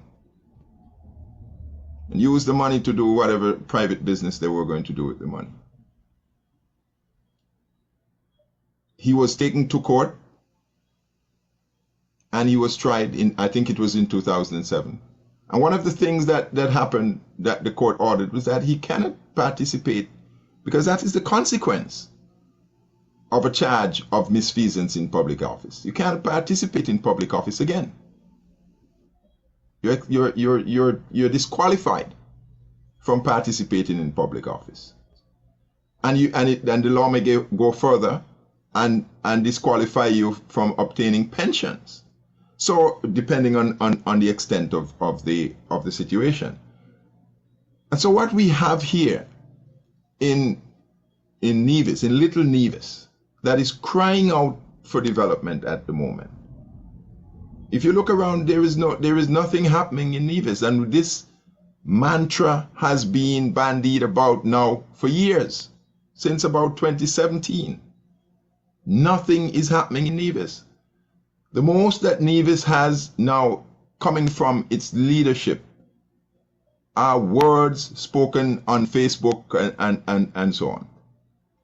Empty words. Much froth, but very little Morbi. And yet these same leaders, after they have spewed their rhetoric all over the place, they still have the gall and temerity to be corrupt, to conceal their deals. Because Mr. Spencer Brand has admitted that he bought 5 acres of land somewhere in a place called Cox Heath in Gingerland, overlooking the Atlantic. And he has called this project the Atlantic View Hotel Development. And my research tells me, if you go on the internet, if you Google the Atlantic View Hotel Nevis, just Google Atlantic View Hotel Nevis, you will see there a complete concept of a hotel. You will see avatars walking around as if they're live people, cars driving by as if it's a live scene. And when you go to the site at Cox Heath, it is just bush. It is just a wooded piece of forest that he has done nothing to. But that didn't stop him from having a countdown for the opening of this Atlantic View Resort. This Minister of Government has on his website, and his website has not only the Dubai number, but the website also has his Nevis number. So I call that as well. The Nevis number of Spencer Brand and Associates Architects. And I got an answer. But in this development, there is a countdown of 100. When I printed the material down from the website, it was 1,219 days, and a certain amount of hours, and a certain amount of minutes, and a certain amount of seconds to the opening of this pie in the sky.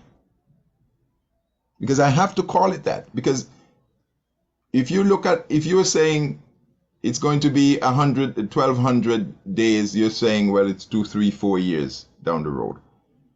But there is nothing there. And in the meanwhile, I believe, I may be wrong, but I believe that he is making shares available for sale in Dubai. The Integrity in Public Life ordinance that we have in Nevis says that if any person benefiting from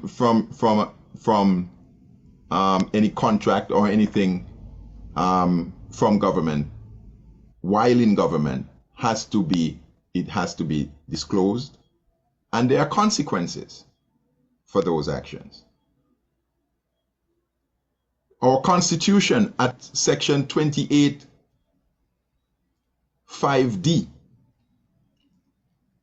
speaks to the situation where a member or a proposed member or candidate in a party can be disqualified or is disqualified if he benefits, if there is proof that he benefits from any government assistance or government contract. In this case, Spencer Brand has benefited from 44 million US dollars worth of shares. Yet he was allowed to be nominated on the 5th of December 2022. And that is what I'm saying, that we cannot afford to sit in Nevis and be hoodwinked and hornswoggled by people like this, because it means that they don't care. They simply don't care what they do because they're getting away with it. If you stole one cookie from the cookie jar yesterday, what is going to stop you from stealing another one today if you didn't get caught and punished yesterday? And that is what is going on. So there is a lack of principle that has crept into our leadership circle, and people are operating as if it's, Christmas has come in February, and whatever you want you can get, and whatever you do is justified because there is no one to say to you that is wrong. But I am doing this lawsuit, win or lose. I am taking the bold step of bringing this constitutional lawsuit against these two, and I have to say, in my opinion, corrupt politicians. And I do believe with all my heart and every cell in my body that Spencer Brand is a corrupt politician, having benefited from 44 million US dollars worth of shares. And this is something that perhaps the United States government, the FBI, need to investigate. And that Mark Brantley has assisted him and is equally corrupt. And that is the allegation. These are the allegations that I have placed in my fixed date claim form. And so when I heard a judge who is associated with Mark Brantley come into the court and said words to the effect that he is surprised that Mark Brantley, who is a lawyer, he is surprised that Mark Brantley entered a defense to this lawsuit, and he's surprised that he didn't put in an application to strike it out, because that is what he would do. But how can you countenance such a thing?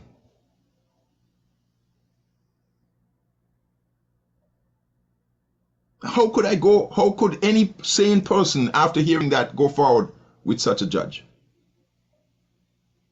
Knowing that he is linked, inextricably linked by virtue of the employment association with the sister law firm of Mark Brantley's law firm. And the evidence that Mark Brantley owns Daniel Brantley is also before the court in a case called Janice Daniel Hodge versus Adrian Daniel, co-executors of the estate of Simeon Daniel. We're at paragraph 15 and concluding at paragraph 32. Justice the Honorable Lorraine Williams found that the law firm is owned by Mr. Brantley. The evidence is on the internet for all to see, that as sister companies, or sister law firms rather, Daniel Brantley and Associates and Keatley Lake and Associates have been making gifts to students of the Normal Manley Law School since 2006. They didn't start yesterday. They didn't start in 2012. They started doing this since 2006. Justice the Honorable Patrick Thompson was employed by Keatley Lake and Associates in 2006. And one of the things that troubles me, and I hope somebody listening can look into this, is the impact that this has on the fact that this very judge, in a very summary manner, struck out the petitions of Dr. Patricia Bartlett and Miss J.D. Keynes. This very judge, with this very association, and he struck out these petitions, a petition, Dr. Bartlett's petition, against Mark Brantley, having worked as an associate for the sister law firm of Mark Brantley's law firm. I am saying that if we do not take these things seriously, we, the people of St. Kitts and Nevis, and I join the people of St. Kitts in this, will become the laughing stock of the world. Because people will look on and say, well, you all are being hornswoggled by these people. You all are being taken for a ride by these people, and you're not taking a stand.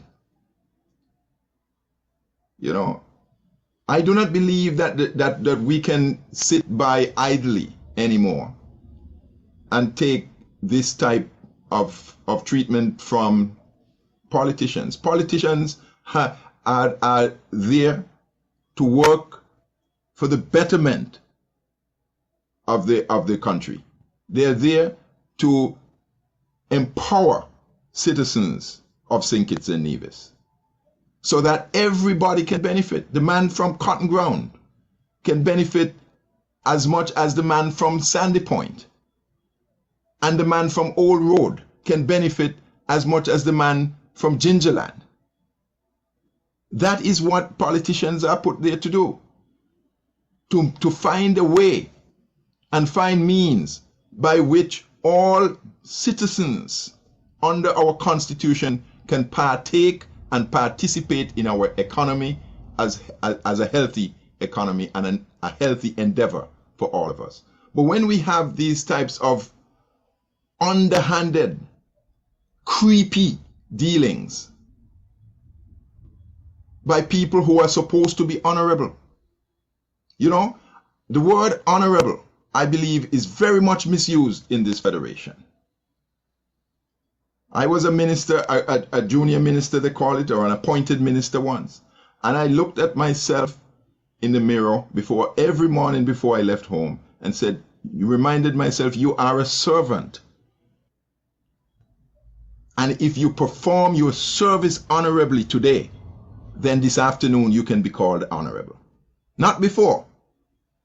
And those who have not performed the service that is required of them and yet still refer to themselves as honorable is doing a disservice to themselves and to the country. For sure. And so that is why I am bringing this lawsuit. I want the world to know this story, because it is a story for every Nevisian child and every Kittitian child to learn and understand, and perhaps wider afield, because it is a story of malice, bad faith, victimization, and to top it all off, corruption in public office. And so, DJ Morrishaw, I don't want to risk going over my remit with you, but if there is anything else, this is what I have to say.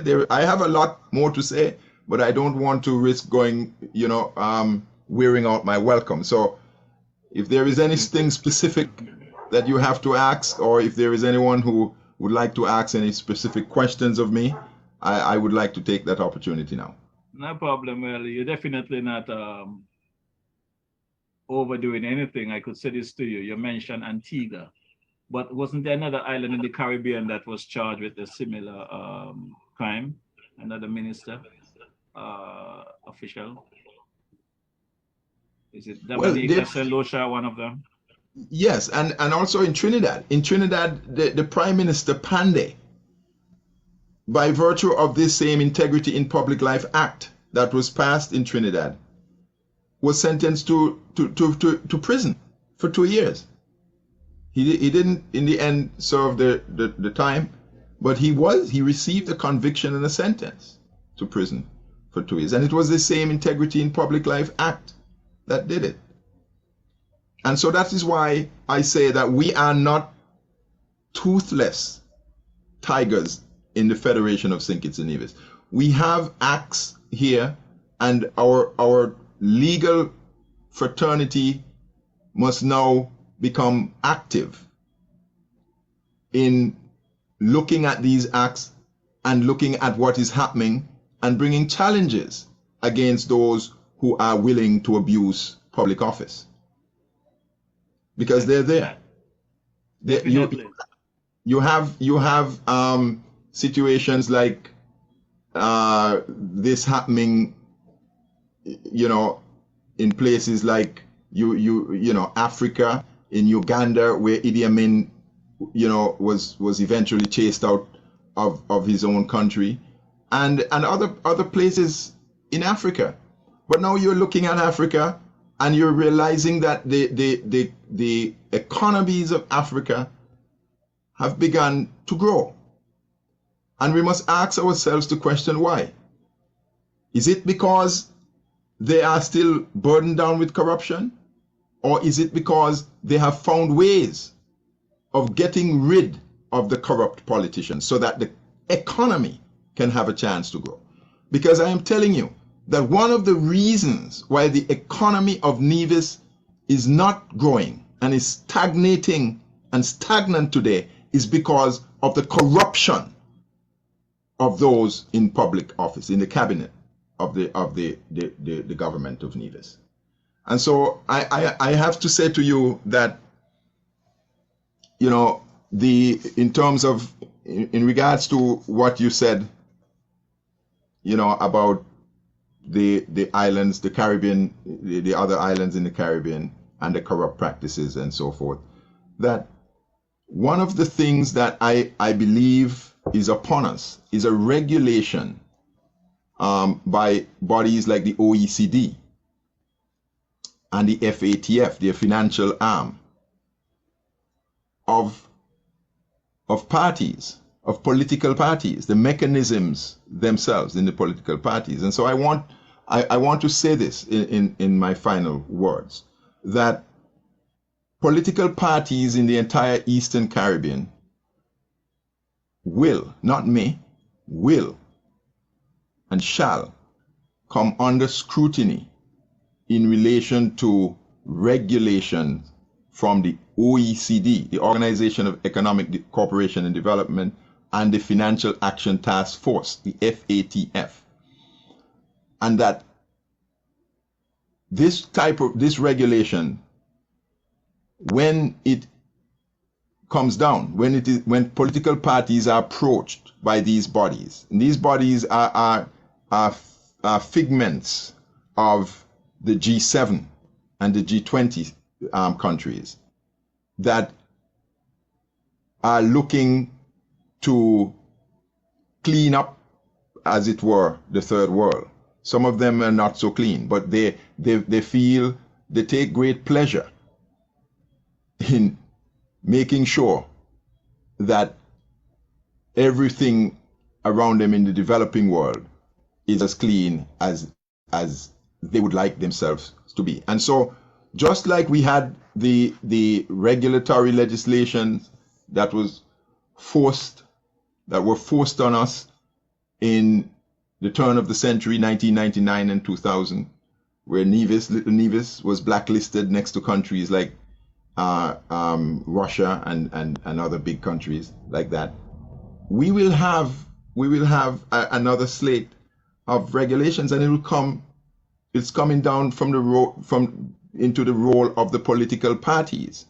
And so political parties must take heed that they have to ensure that their structures are in place. They have to ensure that their disciplinary committees are in place. They have to ensure that their campaign financing mechanisms are in place, and that they are sourcing campaign funding from correct sources. As it is now, if some drug lord comes into God forbid, one of these Caribbean islands and plunks down $10 million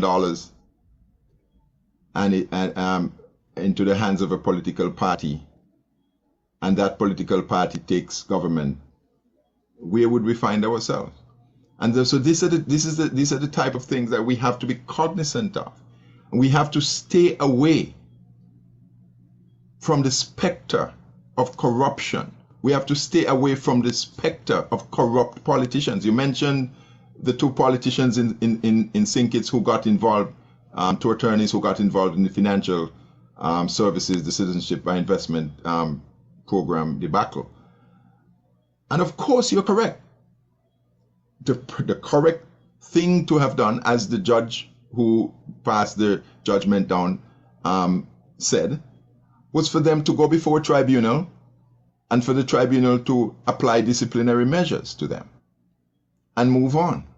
But rather than that, they found themselves back in government as if nothing had happened. And that is what I'm talking about. These things may go unnoticed by us and our populations, but they do not necessarily go unnoticed by the international community. They are watching. They know. Trust me, the CIA knows about these individuals. European Union arms of intelligence know about these individuals. They know. They may not act on their information, but they know. And at the end of the day, it is the country that faces the impact. You know, you have lists like the OFAC lists and so on that is generated by the US State Department and the Treasury Department every day, daily. And these are uploaded and sent out to the various countries and the various financial services bodies and entities. And it is not a joke. They are making sure that they can blacklist individuals, that they can blacklist states. And so that is the world we're living in. And for government officials to become involved in corrupt practices in this day and age is a disservice to the entire country. And I am calling on the top politicians, the Prime Minister and the Attorney General, to look carefully into this matter. And I'm open to any questions from them. But they need to look into this matter. They need to not cover this matter up. And we need to have some clarity in relation to this area. Brother Cozier, I cannot let you go before playing the commentary from Doya Astafan for today, because I think this commentary is walking down the same road as where your case is at the moment. So if you could just bear with me a minute that I could drop this clip. Greetings. Last week there was a meeting between government and food suppliers. Following that meeting, a release was issued, and it stated, among other things, that the high cost of food is caused by external forces. Well, I have no doubt that external factors play a big role. We import lots of food, too much, if you ask me. Hundreds of millions of dollars a year worth of food. And costs of production overseas, plus freight from there to here, have also gone up since COVID and have remained fairly high. And obviously, suppliers will carry the costs on to the consumers. But is it possible that suppliers may also be contributing to these high prices based on the margins that they have been maintaining as a percentage of the cost of the good in their door? But let's start with price control. Certain food prices are controlled under the law, but it is widely believed that food suppliers may have been ignoring this in large measure over the last 20 or so years. Yet nobody has been prosecuted.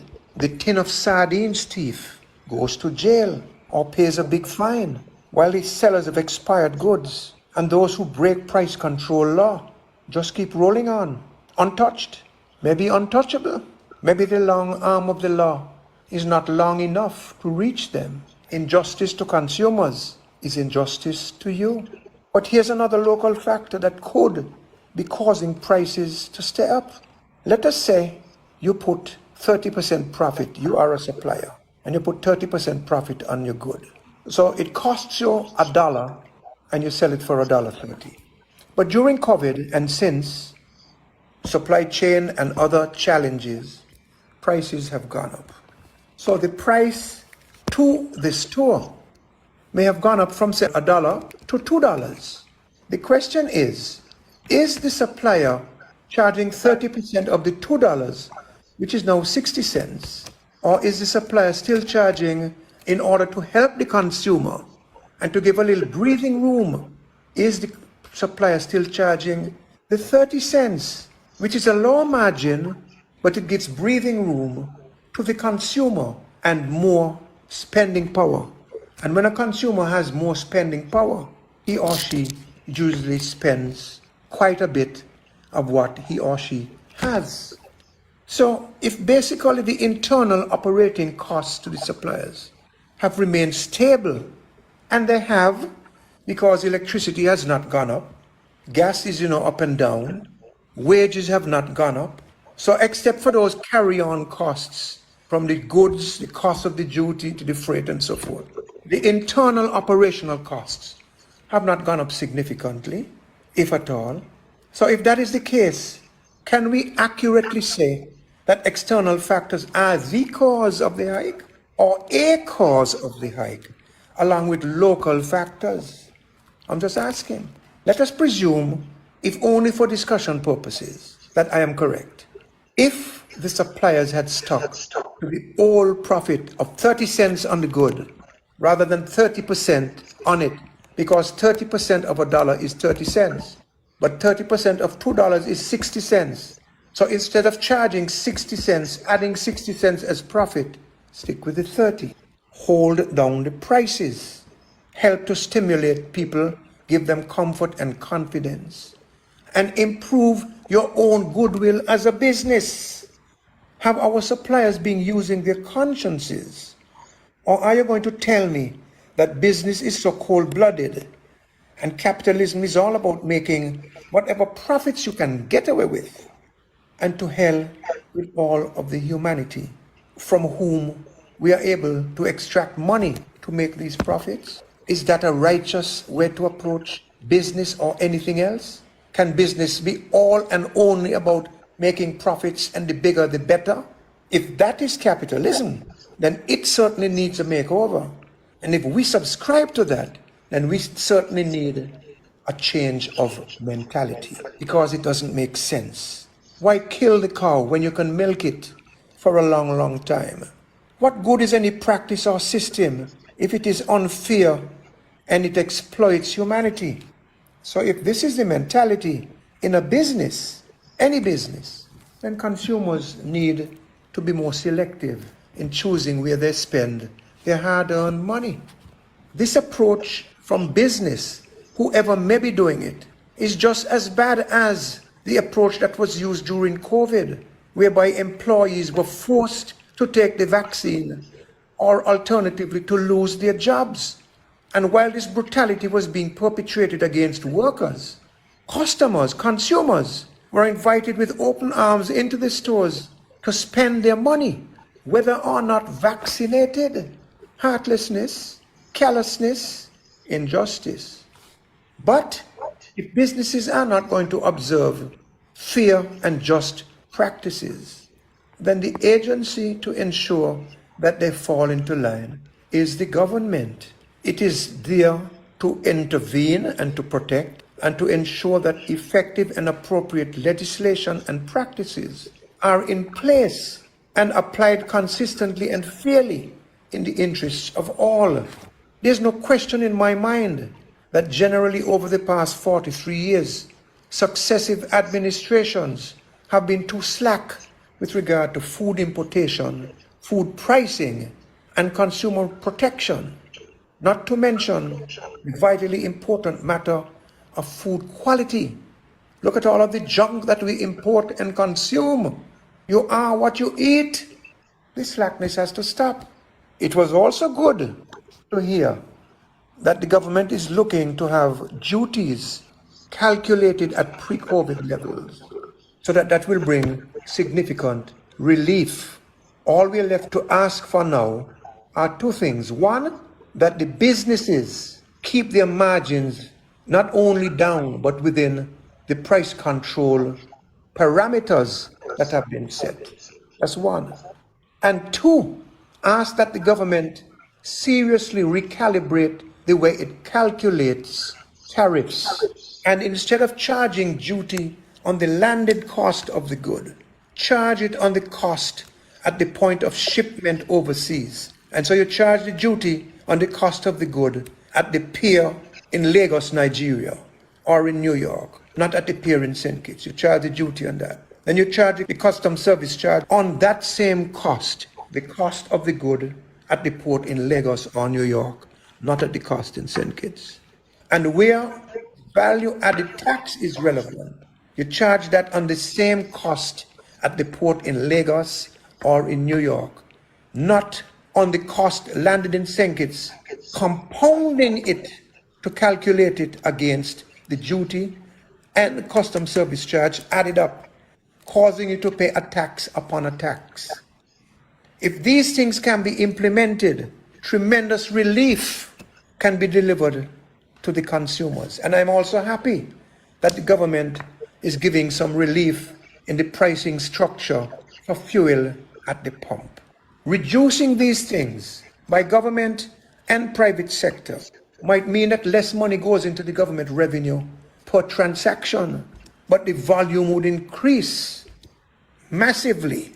More money in the hands of consumers, greater trading and sales activities, more money into social security, more money into the economy.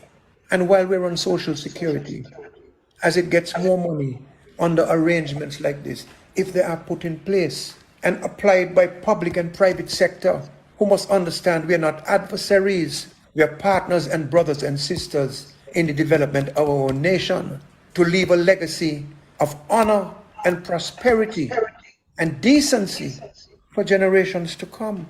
And while I'm on social security, we must also make sure that no longer will politicians be allowed to raid it. So I think these measures that I'm recommending, in addition to those that have been announced, could really make a significant difference. One thing I noted, and if I'm incorrect, I'd be grateful to be corrected. I did not hear whether consumers were represented at that meeting between government and suppliers. And if none were present, then that was a mistake. Government is an important stakeholder. The suppliers are an important stakeholder. But neither would be relevant in a marketplace if there were no consumers. So I ask the government in the future, make sure that consumers are present when they speak to suppliers. Make sure that workers are represented when they speak to employers. I end today on a few more matters, very briefly. I hear the work on the Robert Bradshaw Museum is underway, and that's good. But I also hear that there's a plan to put a restaurant and bar on the property. So I ask, what kind of restaurant and bar? We have to be careful here, folks. This is the museum commemorating the life and service of our first national hero. I can understand local cultural delights, both to eat and drink. And I can understand non-intrusive and gentle local music, cultural stuff. But if this is going to be just another restaurant and bar, we will have mongolized and disrespected the concept and the practicality and reality of the museum and the memory of Mr. Bradshaw. So I hope that this thing is not just a regular restaurant and bar. Next point, as I close, I understand that the prison, the Chinese prison, which was one of the topics that raised so much concern during the last election and contributed to the demise of the former administration. I understand that the prison is underway with Chinese labor, and also that the Swiss solar farm, another topic of hot interest and concern in the election, has now been approved by the government. If this is so in both cases, we need a rationalization, an explanation, and justification for this, because these were front burner, hot button election issues. And if the people note that business as usual with regard to these projects, there's going to be a cynicism and a skepticism that is going to go very deep and last for a long time. And that's not healthy for the country. And it certainly will not be healthy politically for those who seek re-election. My final point today, and I return to discuss this, God willing, in the future, is the Citizenship by Investment Program. I'm happy to announce that the investigations are underway in the international media and in international criminal investigative institutions into the corruption that has been perpetrated in the industry in St. Kitts and Nevis and in other OECS territories in the Citizenship by Investment program. International media and international criminal institutions are now investigating these in earnest, these practices and these perpetrators. People have generated massive fortunes from this, while the people of St. Kitts have been getting crumbs, and Nevis, crumbs on this, and have been robbed of it. The robbers must be brought to justice. And this move towards serious investigation by the international media and criminal investigative institutions is great news to me.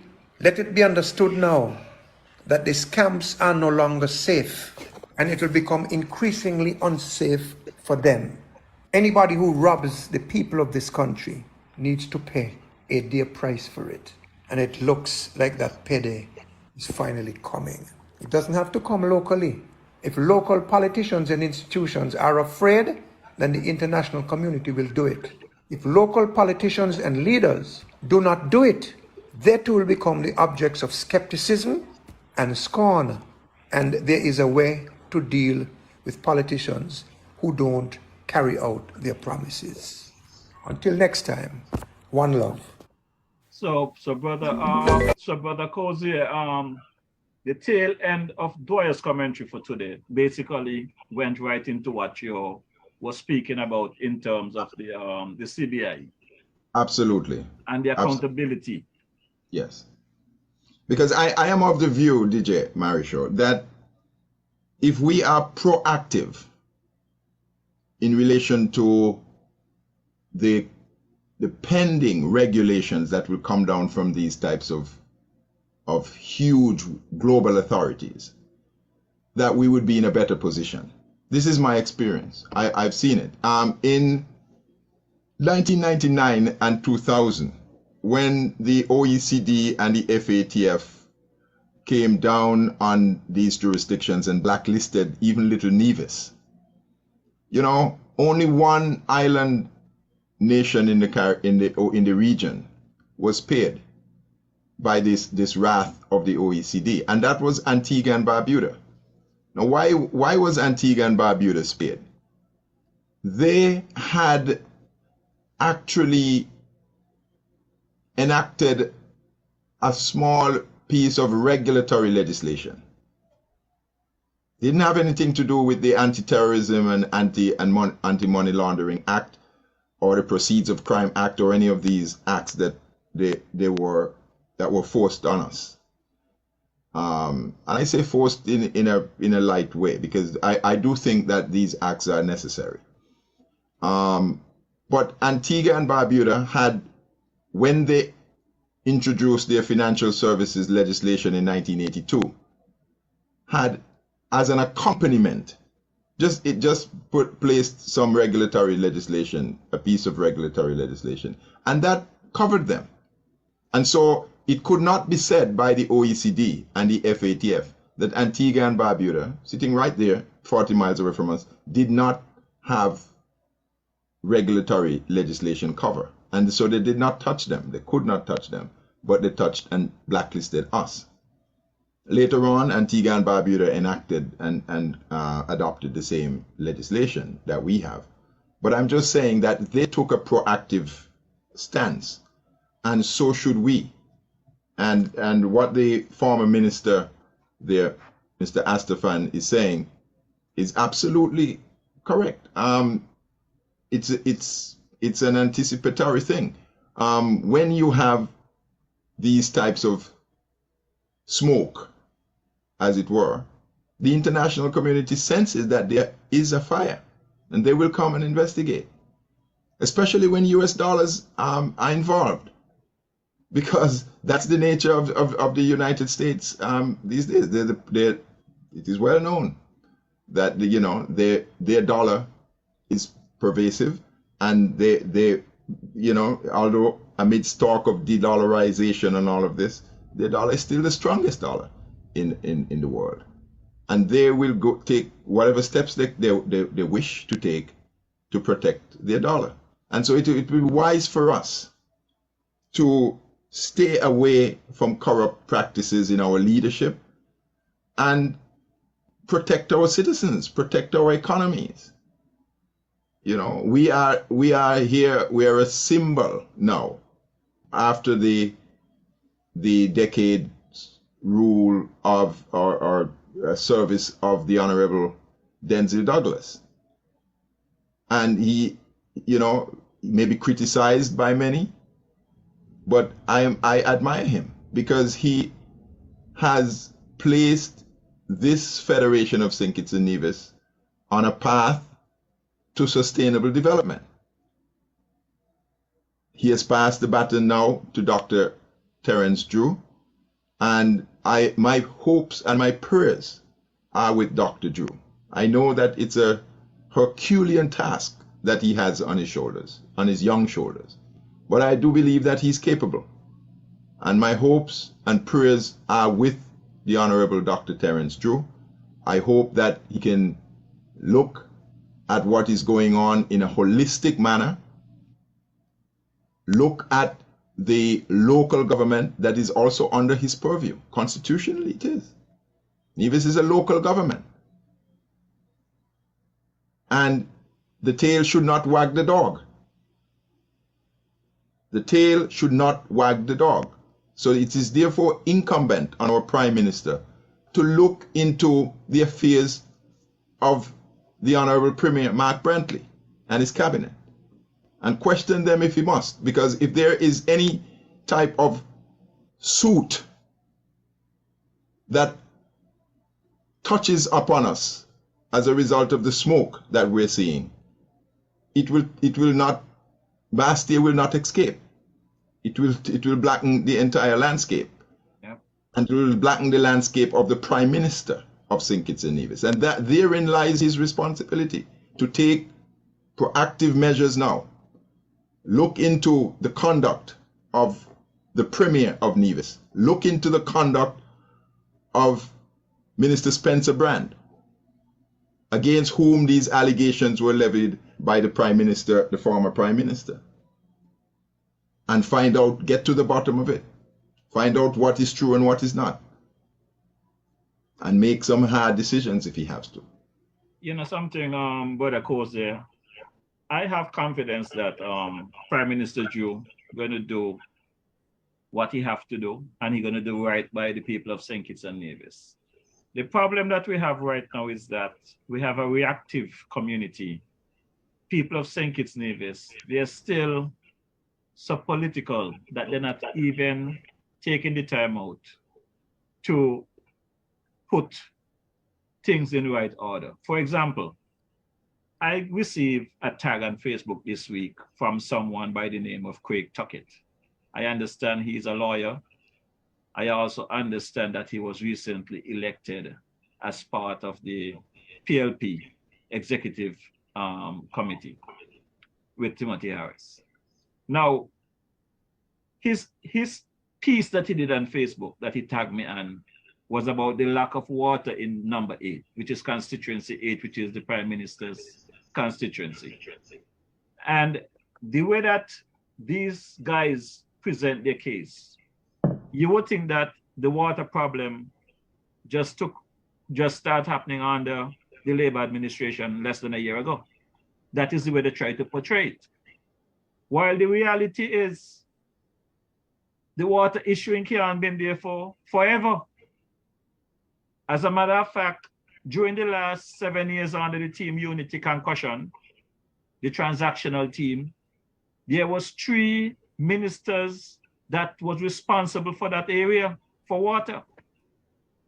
There was first the Ian Patches-Libod, the patch-up fella, was responsible for water. They promised day and night about resolving the problem. Nothing was whether done or there was no fix to the problem. Then you had the leader of the People's Action Movement, PAM, Sean Richards, who was the Deputy Prime Minister, who then took on that ministry. Again, promises after promise, the problem was not resolved. And finally, in 2022, you had Eugene Hamilton that took over that same ministry. So you had 3 ministers that tackled that problem in the 7 years that the Team Unity concussion was together. And they was not able to bring relief to the people of number 8 or the people of Keon. The Labour administration just got in there on the 5th of August, 2022. And all of a sudden, they're trying all of these accusations at the Prime Minister about water. While things are in place to start the drilling to try and relieve some of that problem. And many other actions are taken to resolve this problem. So the people really need to pay attention to really what is happening. There are so many things that has been taken care of in the last 10, 11 months, but they have been overshadowed by this fake news, this fake thing, beating up on what is going on. I mean, when you're going to be talking about,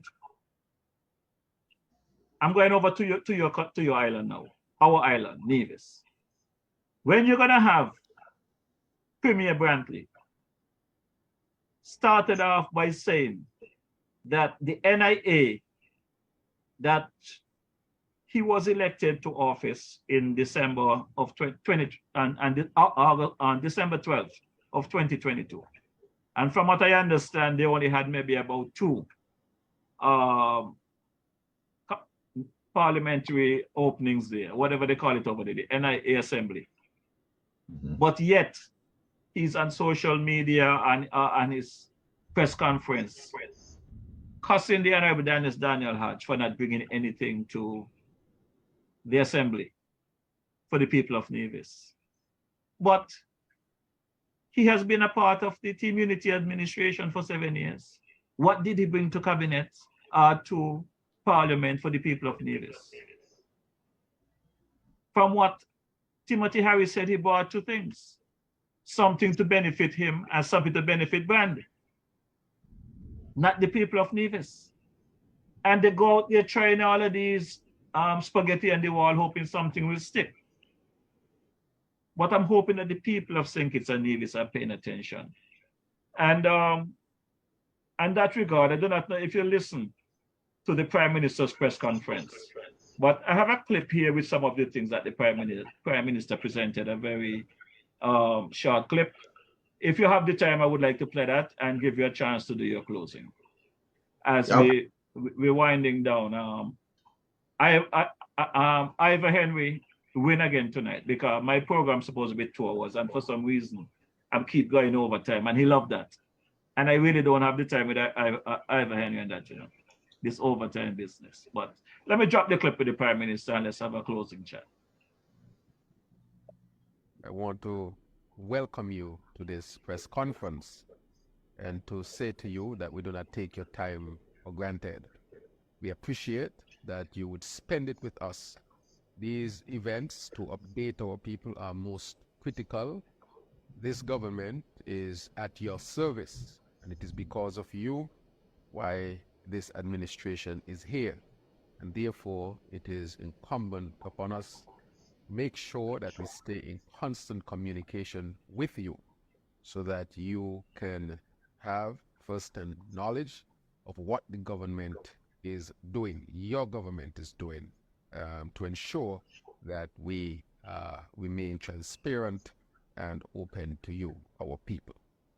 And as we gather here for our monthly Prime Minister's press conference with the Cabinet Ministers, I stand before you with a profound sense of responsibility and determination. Our beloved nation of St. Kitts and Nevis faces its fair share of challenges, but I firmly believe that by coming together, hand in hand with the government, your government leading, we can overcome any obstacle that lies in our path, and of course, with God at our side. Before I delve into the pressing matters at hand, I want to emphasize the unwavering commitment of the St. Kitts Nevis Labour Party administration to lowering the cost of living for all of our citizens. In this post-COVID environment, with inflation, and we see fuel prices rising, transport costs rising, we as a government, your government, we are taking it very seriously and doing what we have to do to lower the cost of living for you, our beloved citizens. We have taken significant measures to ease the burden and to make a positive impact and all of your daily lives. Today I stand here to remind you of the transformative measures we have undertaken to alleviate the financial strain faced by our families here in the Federation. We have granted concessions on school supplies, and it is extended up to September 30th, 2023.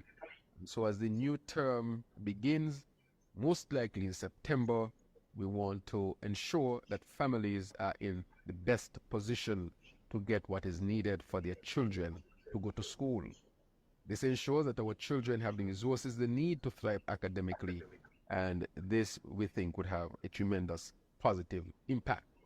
And as we put that policy out, we are looking at even more ways in which we can work on it to make sure it continues to benefit our people even more. And so the feedback from our people, from your people, that feedback is critically important. Our commitment to your well-being does not end with just the concessions, as pointed out. We have taken decisions and decisive action to address the rising cost of food, recognizing the impact it has on every household. Shipping charges for food containers have been capped at the pre-COVID-19, at the pre-COVID rates, and this is an effort to stabilize food prices and to give much needed relief to our people. In addition, we continue to monitor to see how the food prices would move and to be ready to make any other adjustments that are necessary to make sure that our people get the best price that we can have.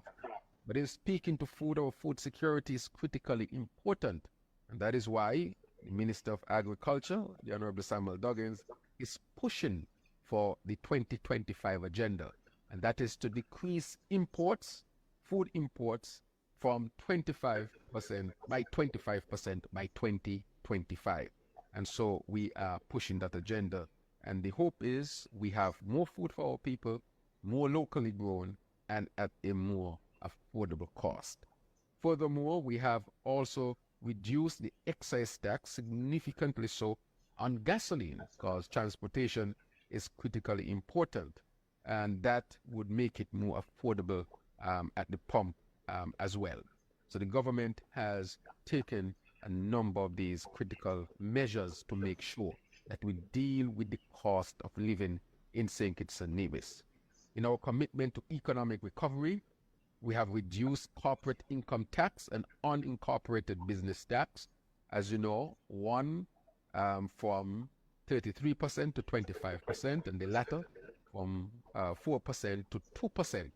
We want to foster a favorable environment for business and to facilitate growth and, of course, job creation. We are resolutely focused on reigniting economic growth and fostering a prosperous future for all of our people. And so our businesses are being supported in this significant way. And these are just a few of the examples of steps we have taken.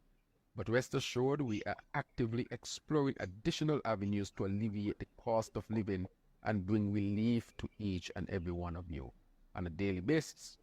Yesterday, in collaboration with Senior Minister, the Honorable Dr. Denzel Douglas,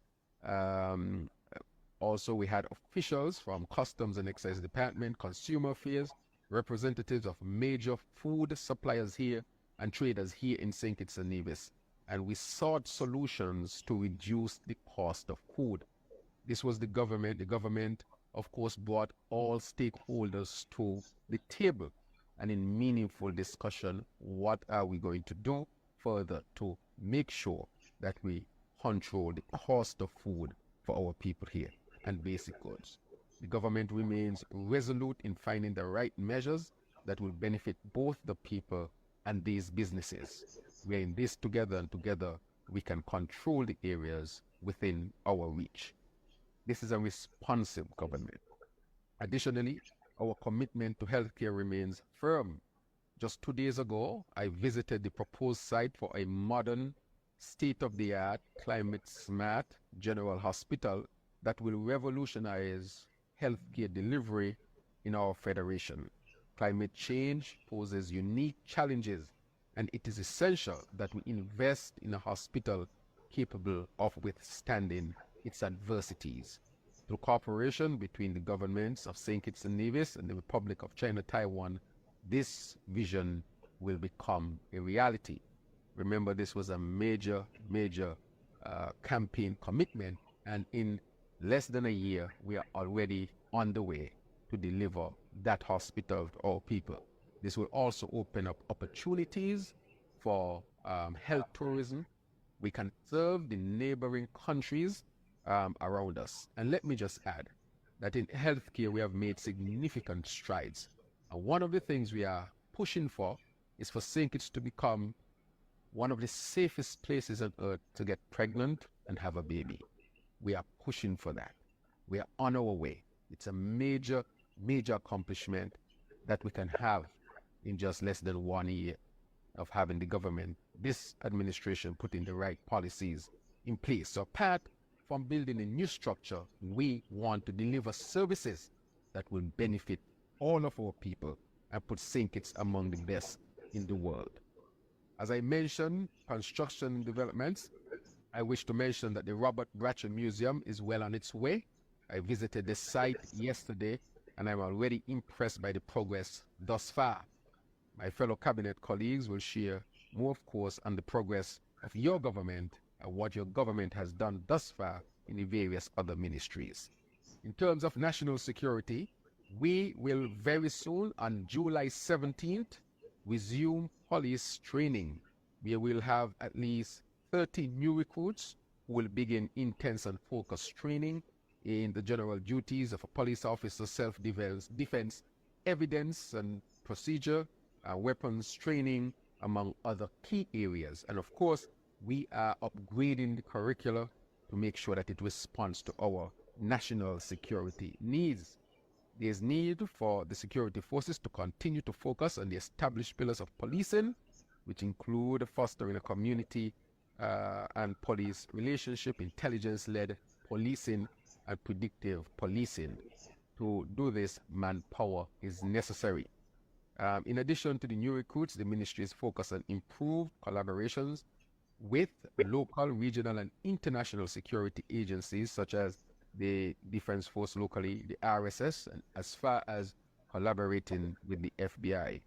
We are making significant strides in these areas thus far. So I want to thank the Commissioner and the Commander and their, of course, staff for the excellent job that they have been doing. I want to also point out that Dr. Powell is here as a special advisor to national security, he has been working tremendously hard with our security forces and have been putting a number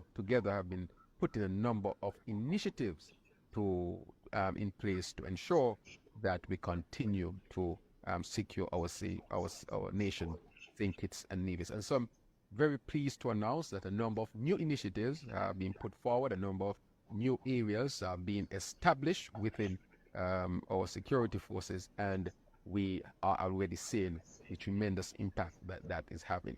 As I've said before, we will do all we have to do to make sure that security here in St. Kitts and Nevis is dealt with by methods that are sustainable and can, of course, withstand whatever challenges we might have. And we have started those significant things and are partnering. As I've said, we are also implementing our strategy of dealing with crime and violence from a public health perspective. I want to point out a number of critical areas where we're doing that. For example, the OASIS program, the Boys of Excellence Initiative, the Explorers, the Cadets. And not only that, we have brought the Scouts and we have brought a task force together to ensure the implementation of this. And we are the first in the CARICOM that I know who that we have gone further to establish the task force. And so we are very, very serious about our national security and to make sure we create a system that is long-lasting and effective. We're also looking to have more experts in our national security apparatus in addition to who we have presently. So I want to say that we are well on our way. So earlier this month, I want to say again, I met with high-level officials from the RSS, the United States of America, as well, where we met a number of their agencies, including the Bureau of International Narcotics and Law Enforcement, Drug Enforcement Agency, the DEA, and the FBI, as mentioned before. And so we are tapping into resources to make sure that St. Kitts and Nevis is, of course, secured. I want to further state that in addition to these collaboration, we have now a new patrol boat here where training is taking place because our borders are a significant issue. We are also going to receive onshore radar in short order where we can detect any vessel that is coming into our waters here in St. Kitts and Nevis, and that will help tremendously with the transshipment of drugs and guns across our region, and that is reaching St. Kitts and Nevis, that are reaching St. Kitts and Nevis. Let me point out that these collaborative efforts are indeed critical. I recently traveled to Trinidad. We had a presentation from the DEA as they are forming a vetting units. They are forming vetting units throughout the Caribbean. One will, of course, be with the OECS, where again we will increase our capacity to deal with the new challenges. So I want to say that we are taking this matter seriously, making the necessary investments of resources, and that would have, of course, its positive impact, which we are seeing already. So your government is serious about, additionally, mending the many socioeconomic issues that we might have. And these initiatives are just a few that I have mentioned. And of course, the colleagues at the table, they will mention more. So my fellow citizens and residents, I stand before you not only as your Prime Minister, but as a fellow countryman who believes in the collective power of our actions. Our journey to a better nation requires the active participation of each one of you. Let us continue to work hand in hand, shoulder to shoulder, to build a brighter future for ourselves and the generations yet unborn, because together we can shape the destiny of our beloved St. Kitts and Nevis. Greetings. Yes, Brother Cozier. So that was the opening remarks by the Prime Minister. And I'm going to give you an opportunity to give your input and your closing. But one of the things that I know that folks love to say when the Prime Minister is speaking, he's speaking about St. Kitts, what happened to Nevis.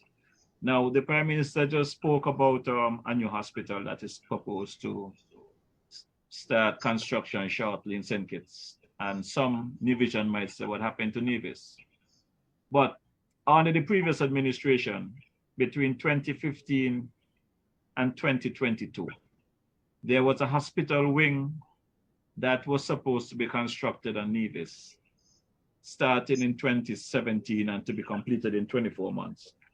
Should have been completed in 2019 for some $19 million. I know that nobody gonna tell me different. We have exceeded that 19 million.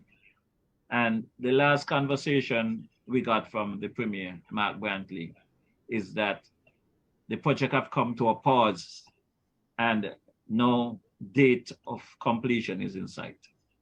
So I'm going to give you the opportunity to speak from the Nevis perspective, because I've been beating this week after week. Yes, DJ Morrishaw, it was quite heartening to hear the Prime Minister, the Honorable Prime Minister, speak about the new slate of initiatives and indeed projects in different areas of security and health, and indeed the mention of the new state-of-the-art hospital that is coming to St. Kitts Nevis, because even though it's going to be sited in St. Kitts, it is looked at as the Jane France is as well, a facility for St. Kitts and Nevis. Indeed, Jane France Hospital is named after a fellow villager of mine. I don't know if you know that Joseph Nathaniel France hailed from, which is right next to where I was born. And so it is quite heartening to hear those articulations as given by the Honorable Prime Minister. But when one looks at the situation in Nevis, you know, one has to realize that here we have a quagmire, what I would call a quagmire, because you mentioned the dates and the timelines and so on that were mentioned publicly. I could go further and say that the public recognizance that I have had the ability to do has given me the impression that Minister Brand was in fact publicly named as a project manager, that he had a contract as a project manager for that hospital, the Alexandra Hospital wing. This would have been after his candidacy in 2013. And you would recall I said earlier that it was a failed bid. He lost, but the CCM government took office, and he was in, and that is why I said he was in the camp, because it is publicly said that he admitted by him that he was a project manager to that hospital. It is even said that his architectural firm may have been involved in the drawings and being contracted so to do. Now, these are things, as I've said, that they may sound ordinary, but they're not really ordinary. Because in truth and in fact, when you examine them with the bright light of scrutiny, one would recognize that they fit right into the square peg and round holes of corruption in public office. Because here is a nepotism in public office. Here you have Minister Brand, who has said that he has passed himself off in his announcement, in his broadcast, public broadcast, as an architect.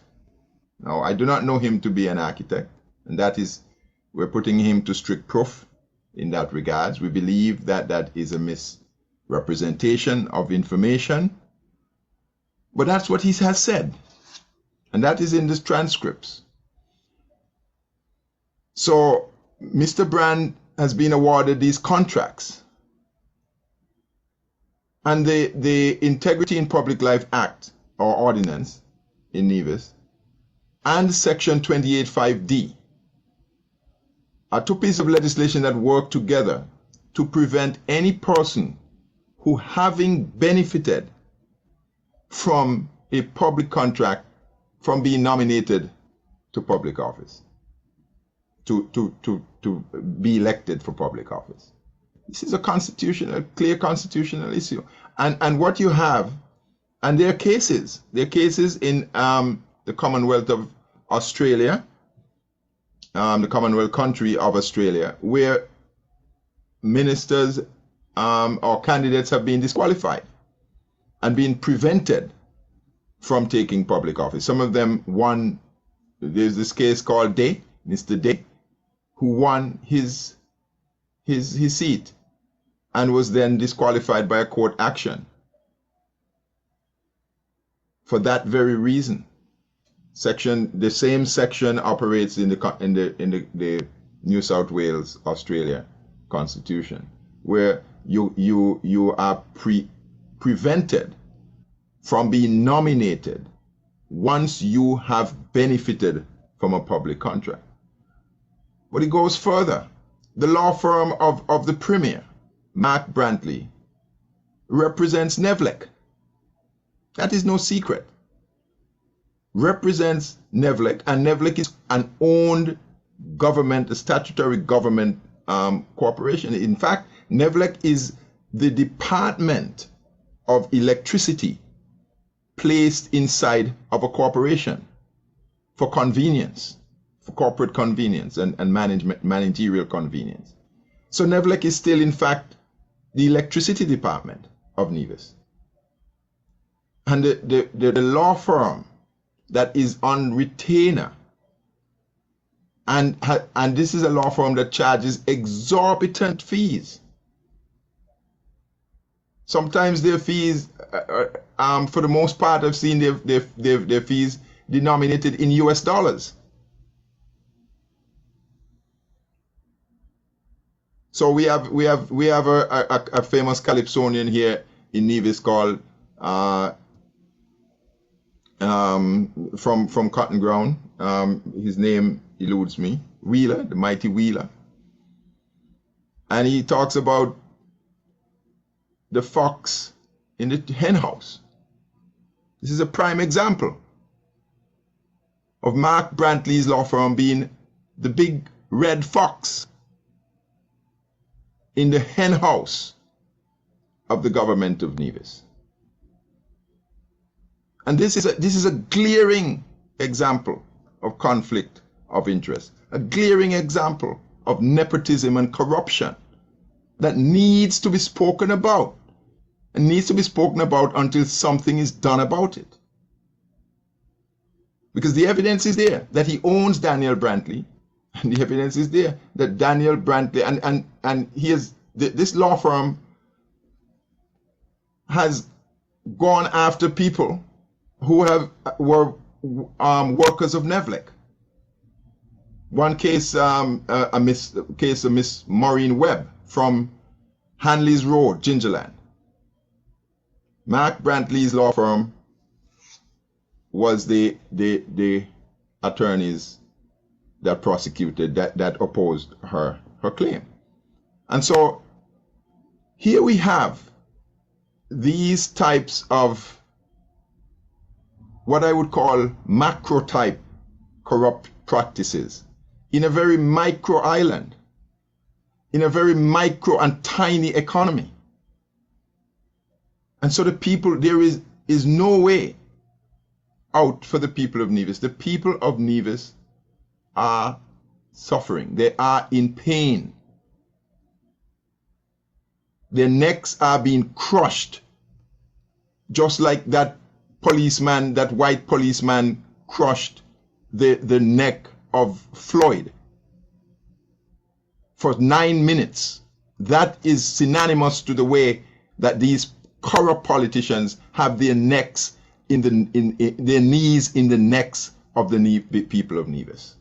And it is high time that the people of Nevis recognize these foxes in the hen house of Nevis, and recognize that they are not doing a service, but they are taking a lot more than they are giving to the people of Nevis. Look at the real estate scenario. The Premier's wife is one of the major real estate agents on the island of Nevis. The Premier of Nevis advertises himself on his website as the Premier of Nevis.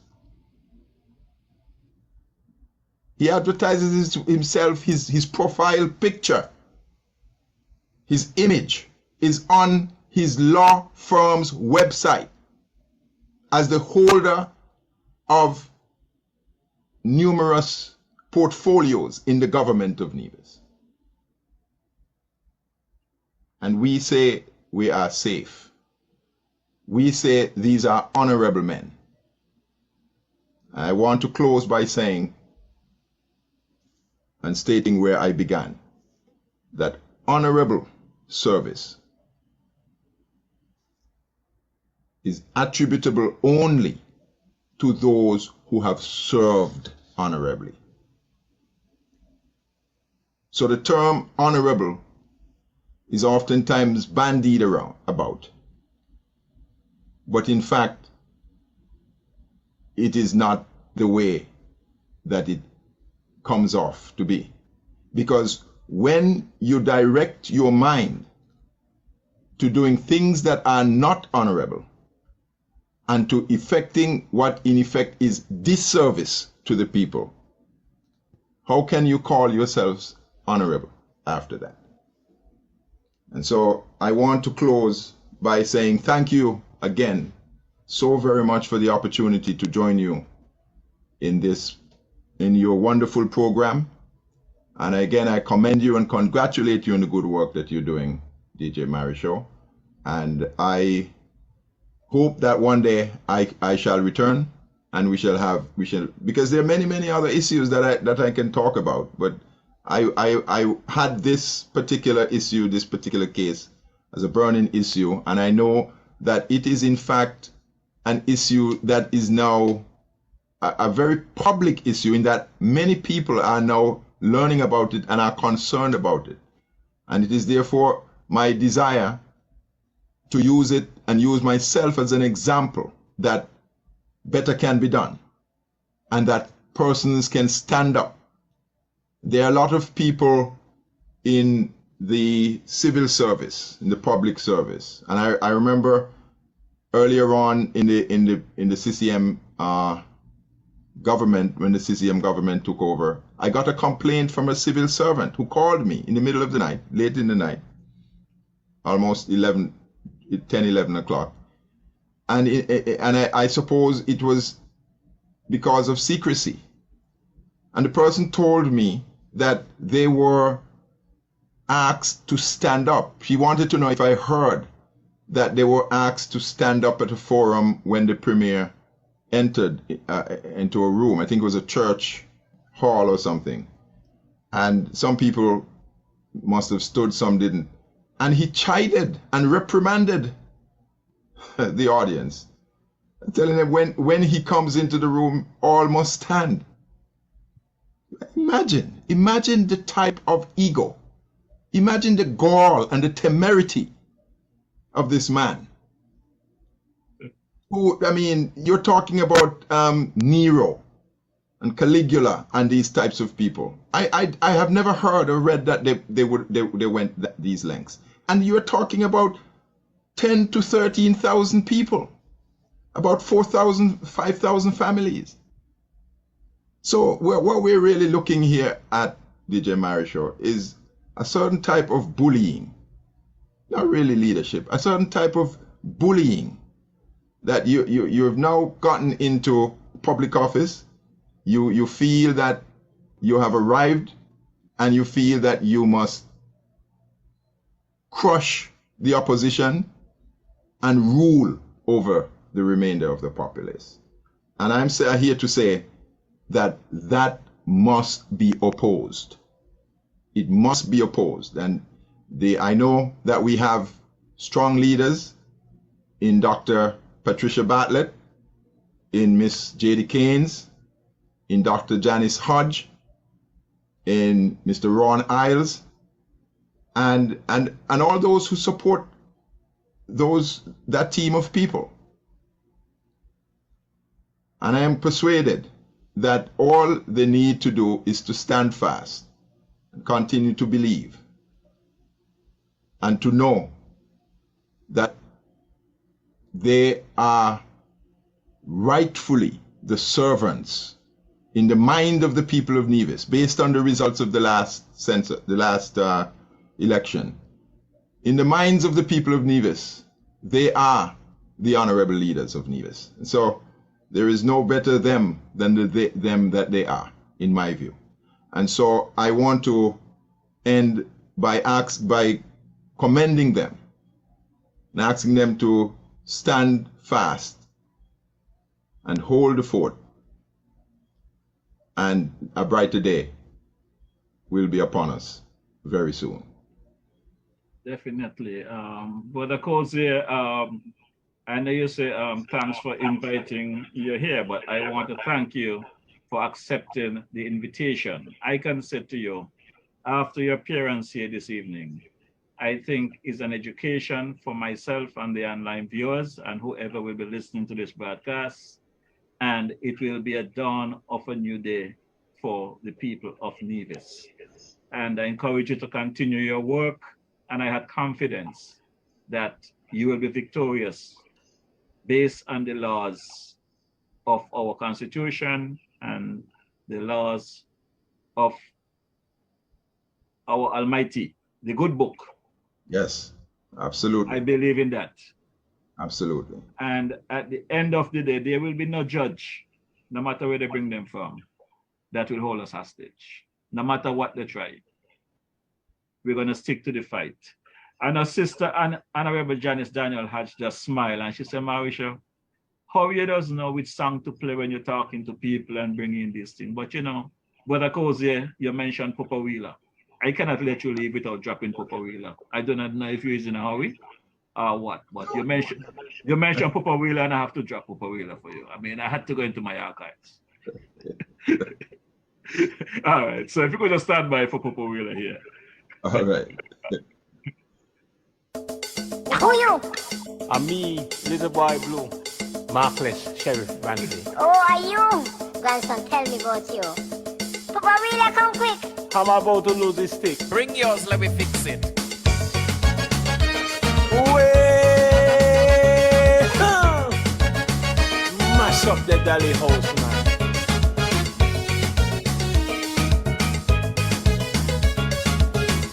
Papa Wheeler! The man Dwight Cozier. Them say Nevis nice, some call it a paradise. Granny used to eat sprat, nobody used to chat about that. Now she eating steak, how they grumbling, they mumbling, shaking like an earthquake. Yeah.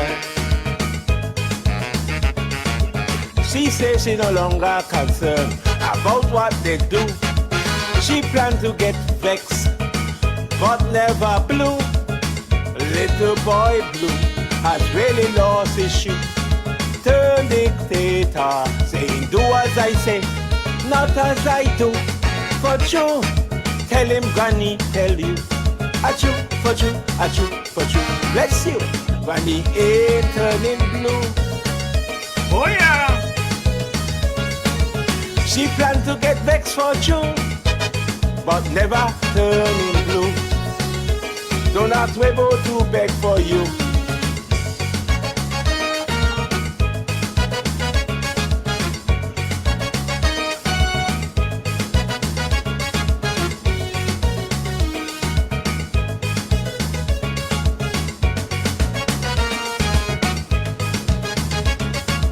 Granny, why you so mean? I used to support the green machine. Look what my grandson let me do. Get so vexed still I turn blue. Not this time around. I ain't showing no concern about what they do. Plan to get vexed, but never blue. For true, tell them Granny tell you. Steadman boy, I'm praying for you. Repent. Gran already know what to do. Repent. Eric, my son, don't let them spoil you. Repent. But I hope that little boy will find his shoe. Ain't turning blue. Ain't turning blue.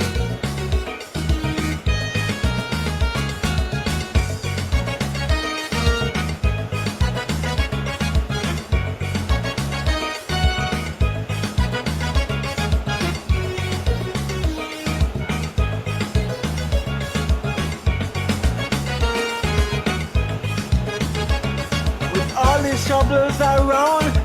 He say he have a new mansion calling Malcolm. Everything a malfunction. I stand to tell you, a dead man can help you. It's what come out of you, defile you. A true good parents, but children get true. A true, not true?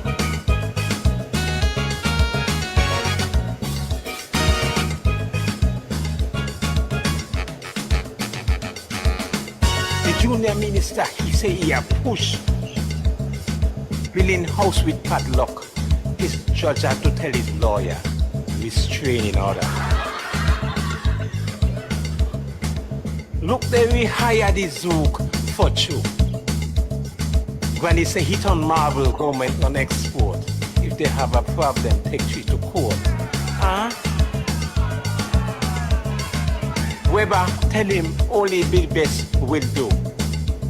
The man went parliament, I swear, division look in the treasury, all the money disappear.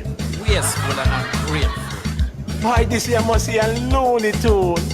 Junior minister say he can't wait till the man go in the bedroom. Why this man here really like he no care? But he no know a single house, no know a rural house a beer. But young people say he head get swell. But Granny said to tell you after ounce is bad to tell. Oh yeah! Alright, Blue. The last of the show. Little boy Blue has really lost his shoe. Turn dictator, saying do as I say, not as I do. For true, tell him Granny, tell you. Achoo, for true, achoo, for true. Bless you. Granny ain't turning blue. Granny ain't turning blue. Granny ain't turning blue.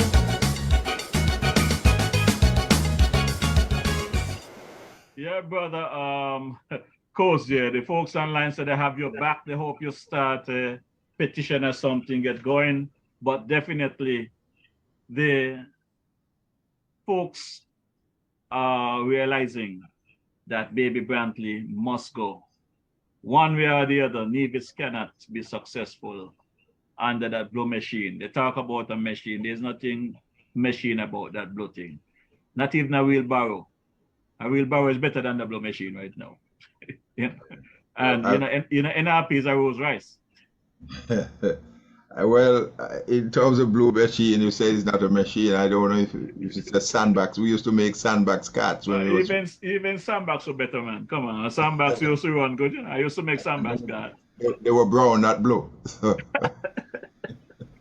You know, but there's another one here, you know. I mean, I love these songs by the Wheeler and the man the Badman Polo. Badman Polo. I love the track. There's another track here. I got to drop this one. I don't know if you know this one. This one is called Roar. He bringing the people them to roar because the Nevis people ain't roaring for him. So he bringing people from all over the place. So let's roar. Let us put our hands together for Papa Wheeler.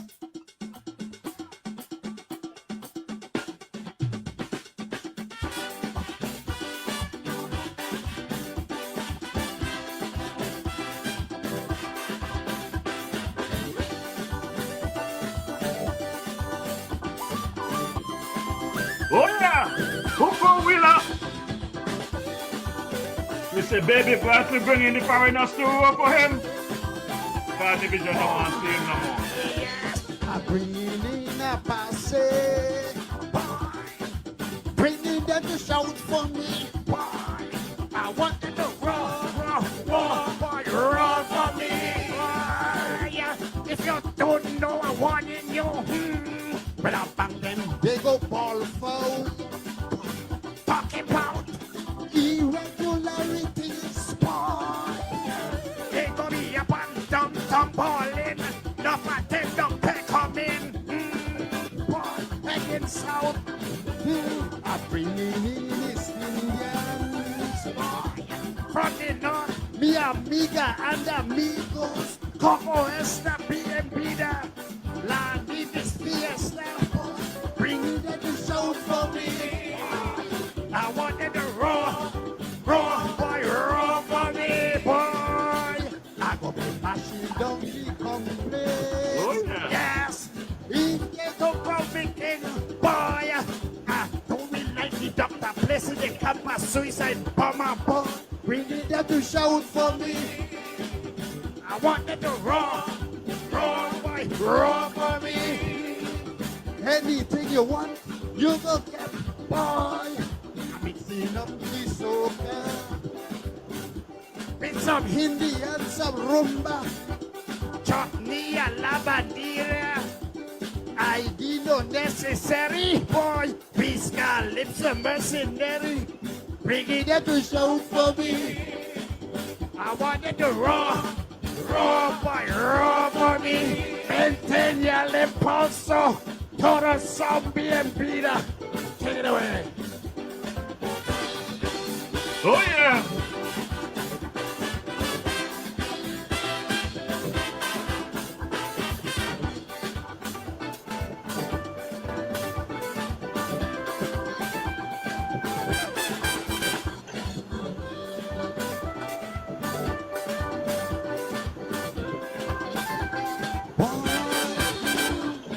Local plans decreasing. Why? I did numbers they keep dropping. Nobody don't shout no more like they used to shout before. Why? Disgruntled fans they crumbling about promise songs fail on delivering. Start song and can't finish it. It's standard English, singing stupidness, nonsense. Why don't you sing a song and help again? Can we happen to be fair share? When the money disappear? Ooh yeah, boy. Stuart living question here. Bringing them to shout for me. I wanted to roll for me. Rocking down the complex. Yes, if they don't crown the king, boy, I do it like the doctor, placing their campus suicide bomber. Bringing them to shout for me. I wanted to roar for me. I'm gonna be mashing up the complex. Yes, if they don't crown the king, boy, do it like the doctor, placing your campus suicide bomber. Boy, bringing them to shout for me. I wanted to roar for me. Anything you want, you go get. Boy, I'm mixing up the soca with some Hindi and some rumba, chutney and lavandera. I did not necessary.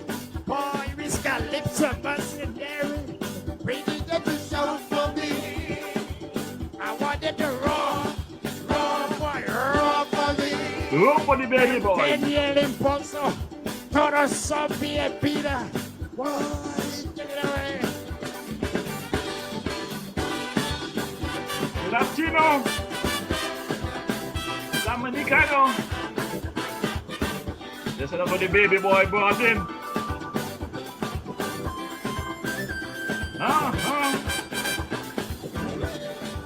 This is the division them stop roar.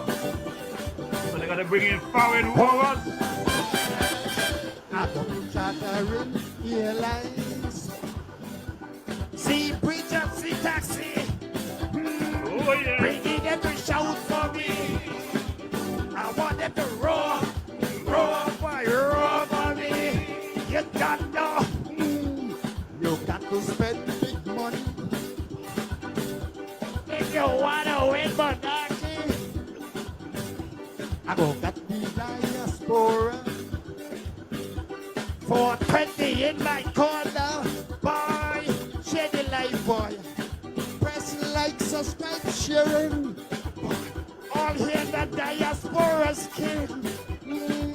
Your king go be knocking down your airport, knocking down hospital walls, training gear turbo. Let the Jewish people sing the song. These Hebrew boys don't understand. Begging them to load for me. I want them to roar for me. Rocking down the complex. Yes, if they don't grow me king, do it like the doctor, president, campus, suicide bomber. Bringing them to shout for me. That's where you go. I wanted to roar for me. Anything you want, you will get. soca with some Hindi and some rumba, chutney and la bandera. ID don't necessary. Please calypso mercenary. Boy, bring it to the sound for me. I want it raw for me. Vente del impulso. Todo son bienvenida. Take the momentum. Everybody is welcome. Thank you.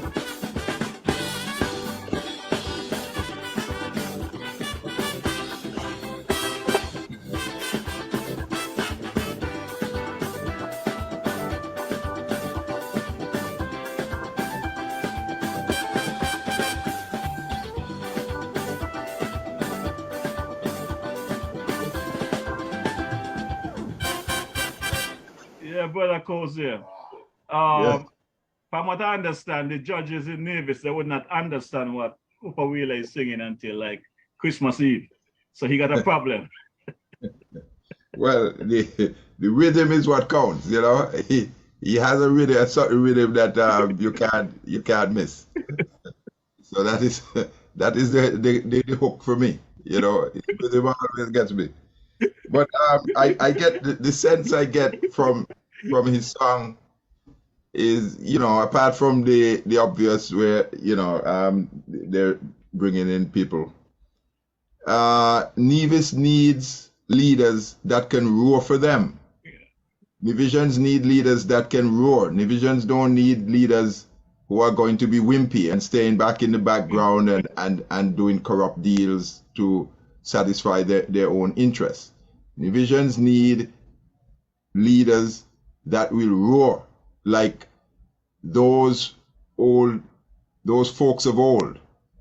They're not old folks, but folks of old, like the belated Honorable Uriel Swanston roared for Nevis. The belated Honorable Sim Daniel roared for Nevis. The belated Honorable Ivor Stevens roared for Nevis. The belated Honorable Levi Morton, a lot of people forget him, but he roared for Nevis. He was the voice of the Nevis Reformation Party. And now we have young leaders like Dr. Johnnis Hodge and Daniel Hodge and Mr. Ron Iles and J.D. Keynes and Dr. Pat Bartlett. They are now roaring for Nevis. And so we have to now start looking at promoting them and getting them ready for office. Because I have to tell you, DJ Morrishaw, corruption never lasts. Corruption is a thing like a flash in the pan. It happens in the dark, it comes out in the light, and that's the flash. Flashes out in the light and it becomes a big scandal. And then people who did not understand it start to inquire about what happened and they gain an understanding. And then they act. Like you said, in no Nevisian or Kittitian would have imagined during the 2020 sham of an election on June 5th that 2 years hence, the government that perpetrated that sham on the people of St. Kitts and Nevis would be out of office. 2 years. Within 2 years, they were gone. Less than 2 years. Less than 2 years. And so we have to say, nothing is impossible with God. With God, all things are possible. And so we want to remain praying. And we want to trust God that He will see us through and He will bring justice to the corruption that is heaped upon us by the likes of the present public officials. You know, yesterday I was here in the Gaza with my little baby girl, and I had an experience with her. And my mind went straight to Prime Minister Joe, and I just laughed to myself. Because she said to me, "Daddy, look." I said, "What?" She said, "Ants on the ground." I said, "Stamp on it." She said, "No." I said, "Kill them." She said, "No." I said, "Why?" She said they're so beautiful. And she stooped down and started admiring those ants. Right? And I said, look at this innocent child. She don't even not know what these ants could do to her eventually.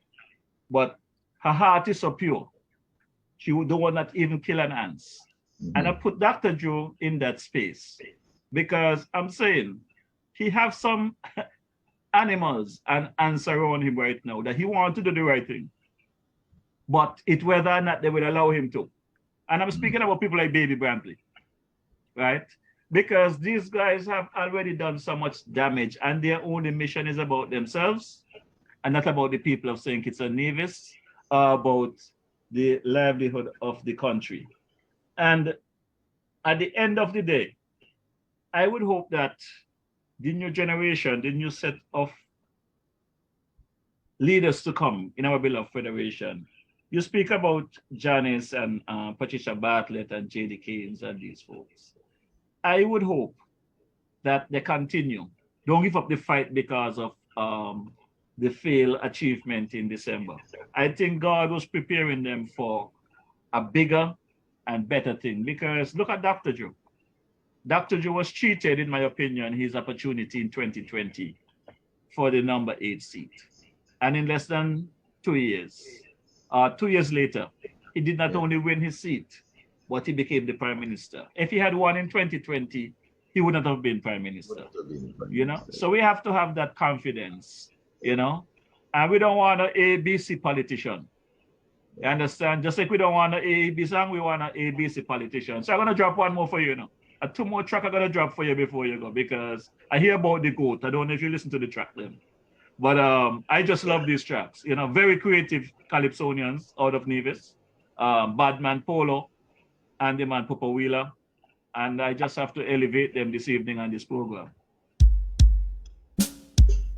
It's like you want me sing A, B, C, D, E, F, G. The two damn committees, two damn bougie. But I know more than A, B, C. So them politics cannot entrap me.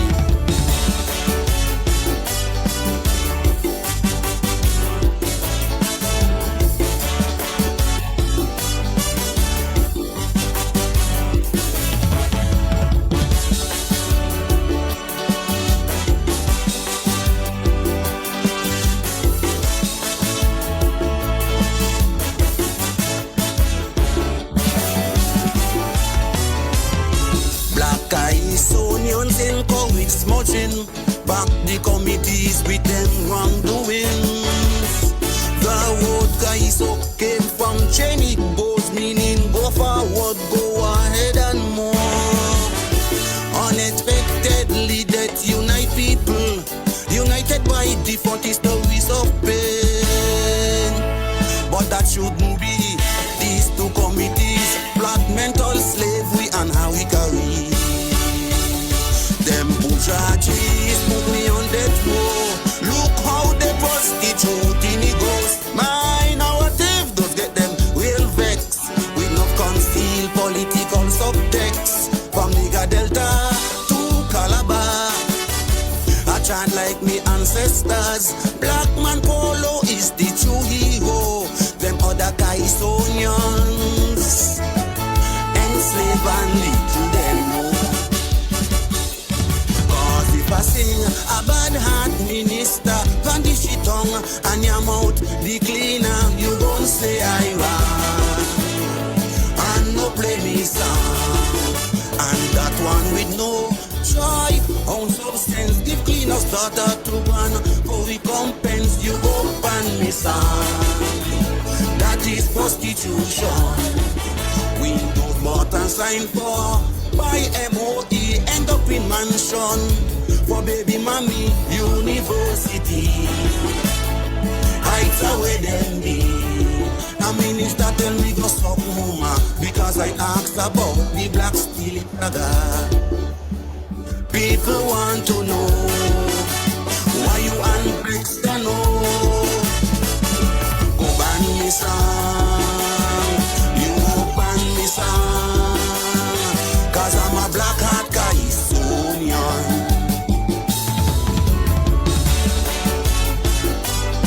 Oh yeah, bad boy Polo.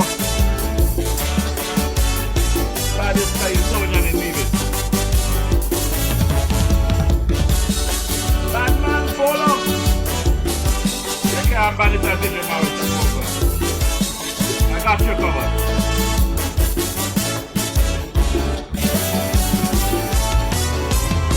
You can't liberate two black conscious state, cause Oreo cookies threaten your faith. Call mental connect, still you go on stage breaking the ancestors down in that way. Call those committees doing as they please, culturally they will for little bread and cheese. So they tag along, down skies onions to contribute nothing beyond fun. Black guys onions, man, them make me vex, like they played with inferior complex. The committees have them in a choke squeeze, them so affixed that them cannot breathe. They come with themselves, degradation, no cultural preservation. Solid as a rock, I ain't no quack, my emancipation. Them suckers cannot retract. Cause if I sing, you just like hush puppy, flaunting your wealth while you scamming me. You gon' say I want, and no play me song. And if I sing, you use a trouble man to illicitly take Dr. Daly's land. I know right from wrong. You can ban me song. A generator cost 20 million. You upgrade the invoice by 3 million. That is such a slime. A white collared crime. I hear you no pimping the fella door. No legal hopes escaping the back door. Such a greedy man. Only not should nyam. You ban me son. You go ban me son. Cause I'm a black heart guy, so young. Ban that one.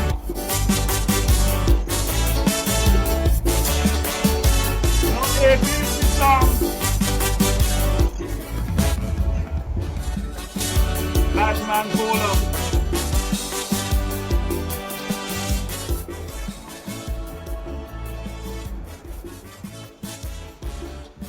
Yeah, brother Cozier, they can't ban that one here. You can't ban. Talking the truth. Truth come, they can't ban that one.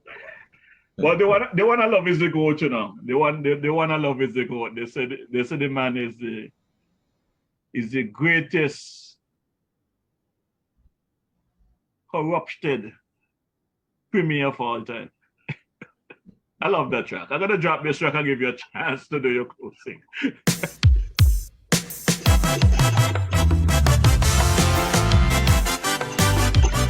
The goat!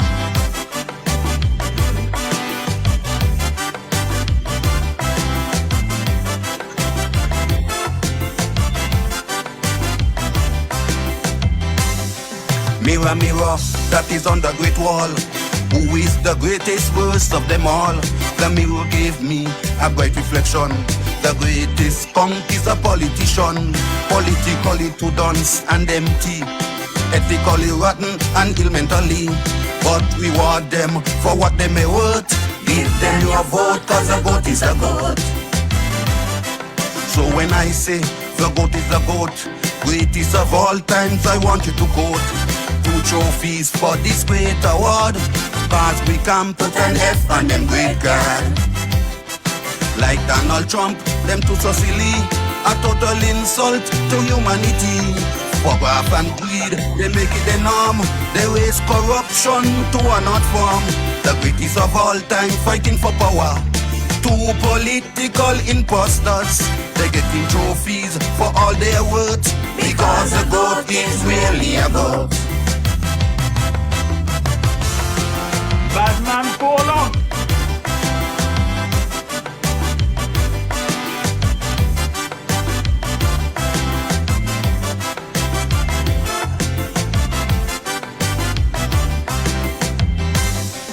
In an interview with Peter Wickham, he said the sheriff is a wounded man. He said politics, the man should let go. He can only hammer with big egos. in a self-effort for self-empower. The fella became the unity waker. Now a whole nation want to see his back. The man is an evil political slack. But with no water in me mouth and no saliva running down me throat, tell Wickham please to take this note. The limping sheriff will remain the goat. Like Tom Brady, the man is a goat. He now commanding the lesser goat. Like Michael Trey, sheriff is a goat. The greatest of all time, some people note. The greatest of all time, world was leader. The greatest manipulator. Give him a trophy for all his words, because the goat is really a goat. Batman Polo. Come through, come through.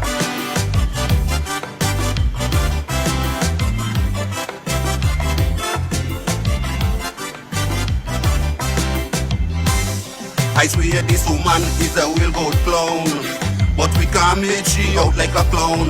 After I run to sell, but she never know. The pot is in gun, mash up, she big egos. Power hungry, real grudge and greedy. And Mr. Masher put zombies in she. Want to senator, so refuse to budge. Cause she wanted to ambush Dr. Hush. This is the men laughing, hee hee hee. Them think the sheriff mash up the NRP. I swear this woman lose a school. The boat flush up away like stinking tutu. Like Serena, the girl is a goat, but she just don't have plenty words. Oh my Greece, she's just like a goat. The German Nazi who did cause some jolt. The greatest of all, a real stool pigeon. Call she informer, that's your opinion. A misfortune is the people's float. In her the goat will remain the goat.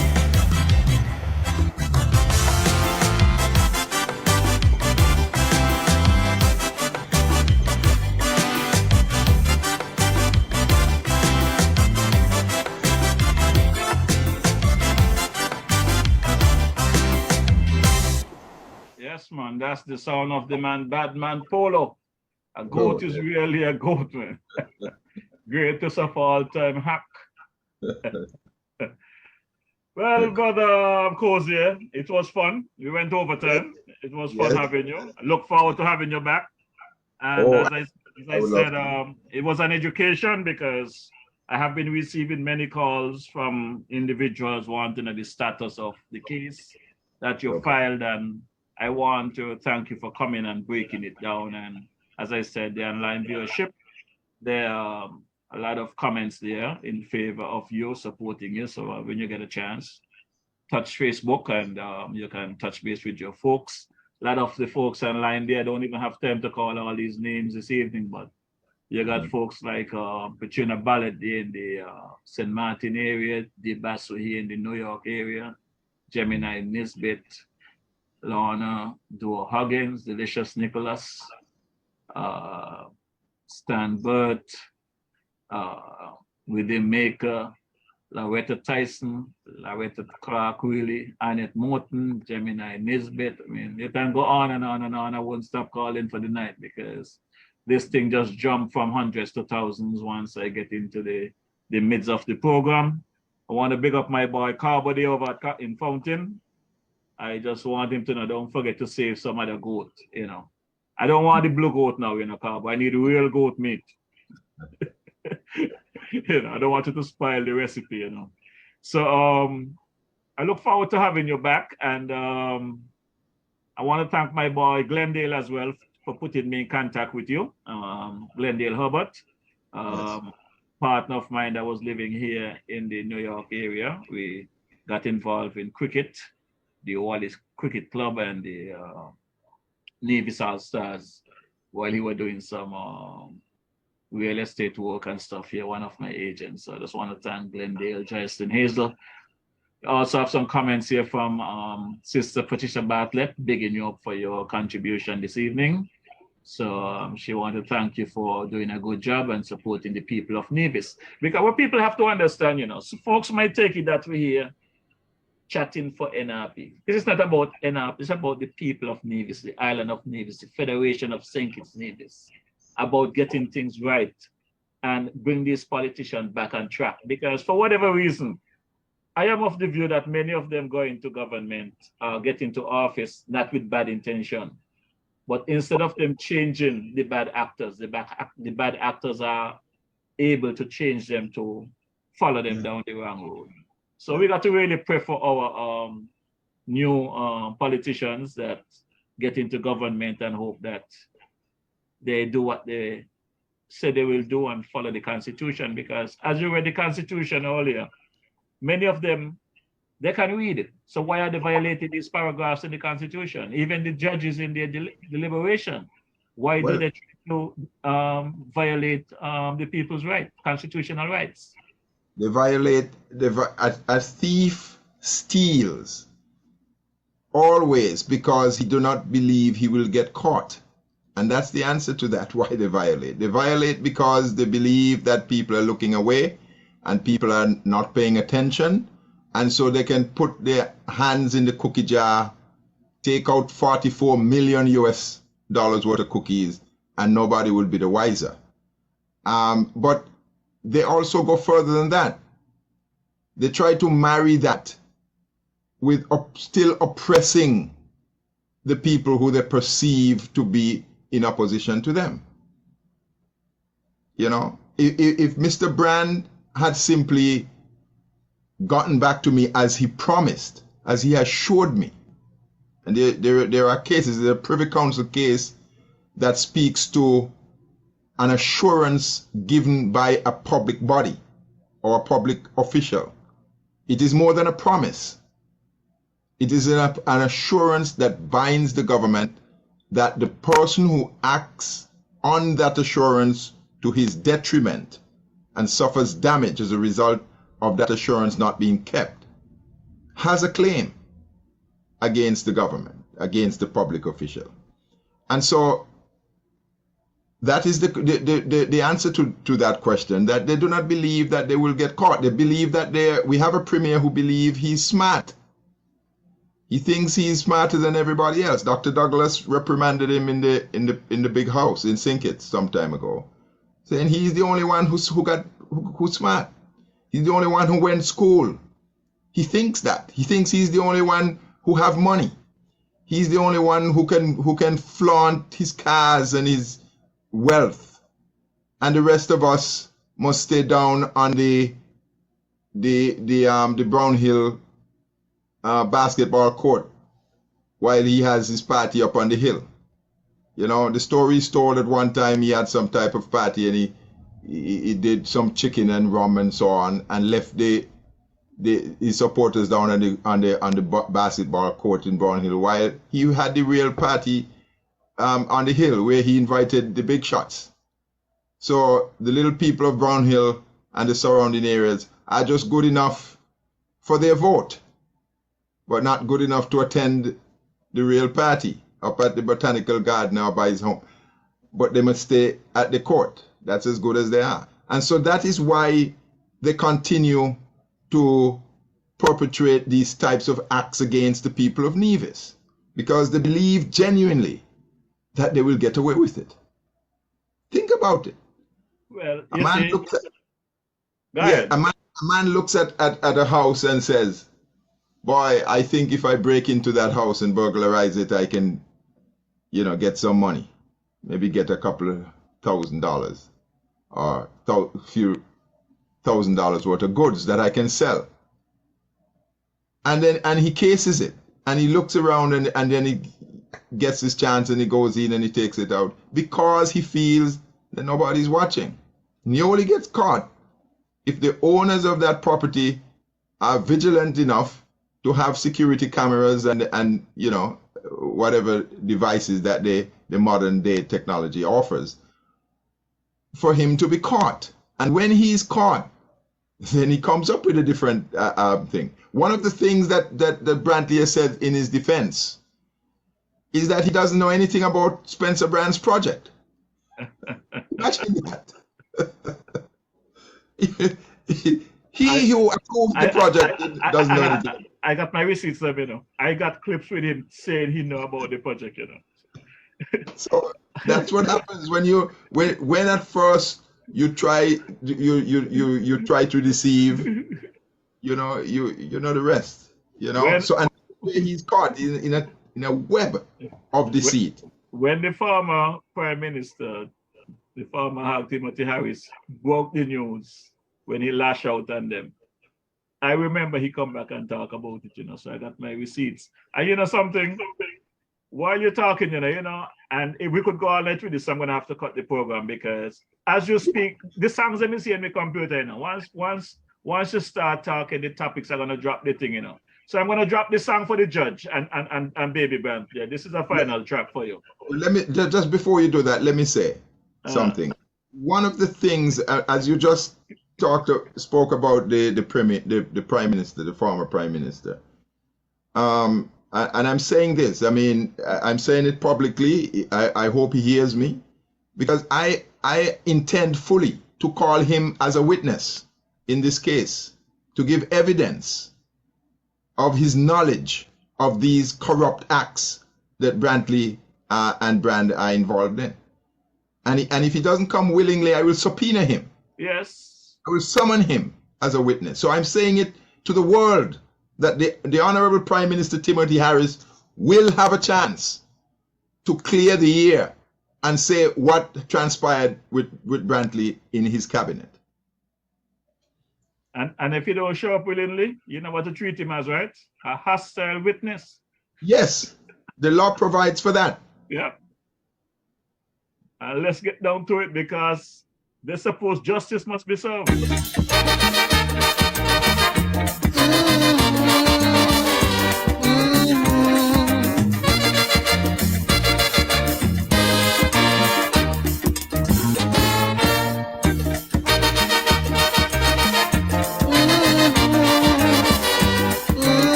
Think about the situation of justice in our lands. Well, just conviction should be awarded to every man, can't we understand? That punishment or death to a criminal can't be in vain. For if he is jailed for life or they hang him, he would never disturb next man again. Listen to my song. No deposition, why should you do wrong? There's no man who could ever be wrong and strong. So if a man commits murder, don't sit there and cry. You just hang him high and let my words condense true sense and go and tell my people that if they create more trouble, they would meet their fate. For all people say that when you're sorry for all hog, what would you do but turn around and go down your head? This advice I took from a story which I heard about a man named Bruno. In the whole of his life he wounded and murdered more than 300 people. But the judge was so biased because it was his best friend that he sent him to jail to penalty of the island so that he could not be condemned. What a big mistake. But Bruno escaped and swam back to shore. His main intention was to kill one more. So he caught the judge that sent him to jail and kill his tail. But why should a hang Bruno high, real high, in order to protect other people and prevent further trouble? But judge found out late, real late, that he was sorry for that old hog. So what he do? He turned around and rode down again.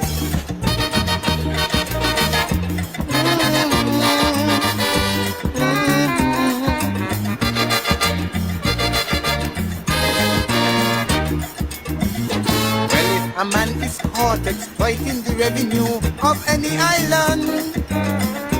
No police should just want him and set him free because of a high position. No, he should be treated the way they would treat any other man. But the law of Constitution was made to govern each and every man that lives on this land. Even policeman. The police, they're here to see me do right.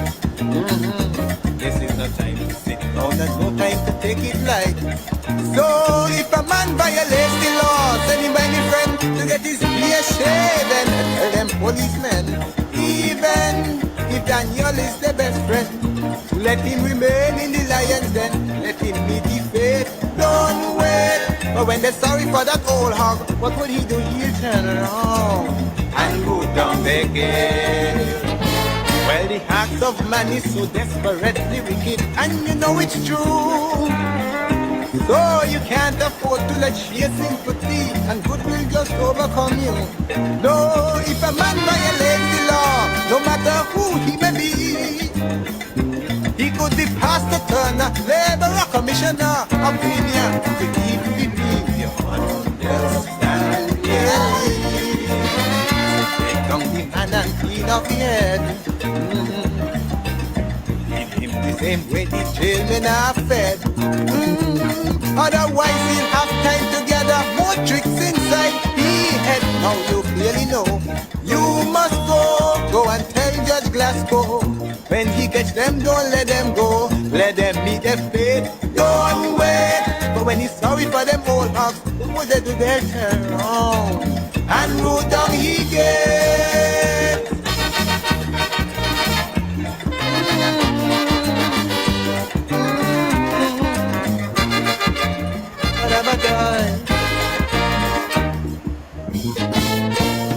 Justice should be awarded to every man, whether black, white, rich, or poor.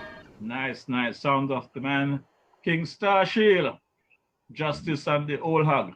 So, Brother Cozier, you have the opportunity to say good evening to whoever you might want to, as we get ready to bring down the curtains with the unofficial anthem here by the late great King Arrow. This one is called Arise. Yeah. Yes, okay. I just want to say good evening to all your wonderful listeners in the diaspora in New York, Miami, Virgin Islands, St. Martin, Anguilla, wherever you are. Good evening to you, and it was a great pleasure to be here with the famous DJ Morrishaw tonight, sharing my thoughts and the concerns that ail the people of Nevis, and indeed St. Kitts and Nevis at this time, and letting you know that this is the show to tune into if you want to know what's going on in St. Kitts and Nevis, because I myself have been turned on to this show just about 2 weeks ago and began listening. I think I have now, I binge listened to perhaps 3/4 of the contents. I still have a ways to go, but I was totally hooked with the YouTube recordings of this show, interviewing different people. And so it is my honor and privilege to be here. I feel honored to be your guest tonight, and I thank you profoundly for allowing me to spread the word and to present myself in this case as an example for the people of Nevis, the business community. I have to say here that the small businesses of Nevis are perhaps at their lowest ebb at this time. And that is because they're being completely neglected by the governance of Nevis. I get calls. I'm not in government, and I'm not affiliated or with the NRP party other than a member and a helper. That is my role. A supporter, a member, a helper. But I get calls from people all over the countryside of Nevis. Gingerland, Hanley's Road, Rollins, and it's about water, no water. In 2007, we brought a company here when I was in government with the Honorable Joseph Walcott Parry. And we were able, with the help of that company, to bring wells, drill wells in Nevis that produced 500,000 gallons of water per day. And now against that backdrop, to hear people, young ladies, complaining that they have to go to work without properly bathing themselves because there is no water. You know, some of them tell me they have to make sure they catch water in pails and buckets the night before because they turn off the water while you're sleeping. And so when you whether they're rationing it or whatever the problem is, when you get up in the morning, 5 o'clock, 6 o'clock, to get a bath or shower to go to work, you can't do it. So you have to rely on little water to, as we call it, wash off. It is a burning shame in 2023 that people, young people in Nevis, working people, should be washing off out of a pail or tub or bath pan in order to go to work. And we have a man at the helm of the government saying that he's an Oxford scholar. Every chance he gets, he says he's an Oxford scholar, and parades around the internet like some movie star. You know, in England, celebrating the King's crowning, in New York and The View and these types of Hollywood celebrity show. If he wants to be a movie star, resign and go to Hollywood. Go to Hollywood. We don't need a movie star to run Nevis. We need a servant who will do his job honorably and can earn the respect and the title of honorable from the people of Nevis. And so the people of Nevis are fed up with this type of leadership. They want better. And if there was any decency to be found in this leadership, they would resign. They would resign. And they would come to the negotiating table of this lawsuit that is launched against them, because it's not going to be struck out. I can assure them of that. It is not going to be struck out. And no judge can prevail against what is being brought against them. So they can do all they can. They try. They can file all the strikeout applications that they can. It will not be struck out because it is grounded in the law. And if it has to go before the Judicial Committee of the Privy Council of London, that is where it will go. But it will be seen right down to the very end. And at the end of this episode, Brantley and Brand will be no more public officials on Nevis. I can guarantee the people of Nevis that. And those are my closing words, DJ Morrishaw. So again, I want to thank you. Yeah, music to my ears, music to my ears. I want to say good evening to Sister Honorable Janice Daniel Hodge, Sister Patricia Bartlett, J.D. Keynes, the man Rohan Isles, Chairman, Brother Carl Powell, hope all is well with you. Bigging up the man Miko, the man King Astro, this and that. Sister Moffett, the man there, Brother Mikey Slack. Fisherman Mikey, hope all is well with you. Want to big up Loretta over that Culture Bar. The man Carbo, the in Fountain. Want to big up Sister Ann Farrell Smith, hope all is well with you. Sister Cora Bennett, Beverly Morrishaw, Gwyneth Morrishaw. My son there, Jeffroy Jr., just returned back to the LA area. Sister Jazz, how you doing? I want to big up my baby girl. My brother there, Jean Paris, Sister Chantel, my sister there in Tortola, Esther Prasad Hutchinson, Brother Makish. I want to big up the kids there, Joseph, Jada, Jordan, and Jeremy. My brother Carl Morris there in St. Thomas. How are you doing, Sister Valencia Morris? The man Avon Brown, Patsy Brown, Ma Ralph, and the crew there. My uncle there, Eustace in St. Croix. Cousin Ken Bernier, Pamela Bernier over there in St. Thomas. My favorite cousin there, Sister Natalie Carty, Caroline Connor, hope all is well. I want to big up my cousins there in the UK as well. Jennifer, Jerry, Clive, Janet, Sylvia. My sister there, Sister Brown, Pastor Brown, how is the Brown family there, Nevis, Brother Rand Daniel.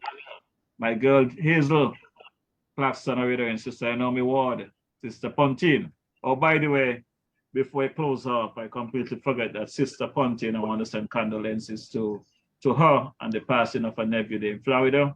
I understand he was killed, and they are in the process of doing some fundraiser, GoFundMe, to try and get the body over to St. Kitts for burial. I don't know if Rosita is online, but I would ask her to put that link in the thread so that you folks can make a contribution if possible.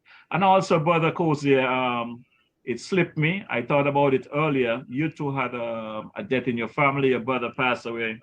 The Yes. funeral was last Wednesday. You want to speak about that?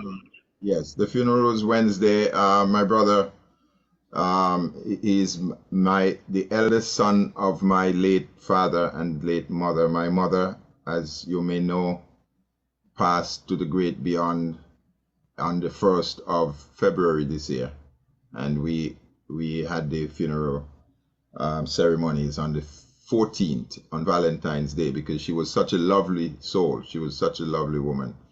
I would walk the length and breadth of Nevis and hear people talk about her, and not one soul able to say anything bad about Mistress Lillian Cozier. She was a spiritual woman, she was revered by the members of her church and the community, respected by everyone in the community. And so she gave birth to 6 boys and 2 girls. In 2017, my sister Phyllis, who lived in Miami, she taught in the Miami school system for about 25 years and retired, and she passed on the same day my father was being buried. Wow.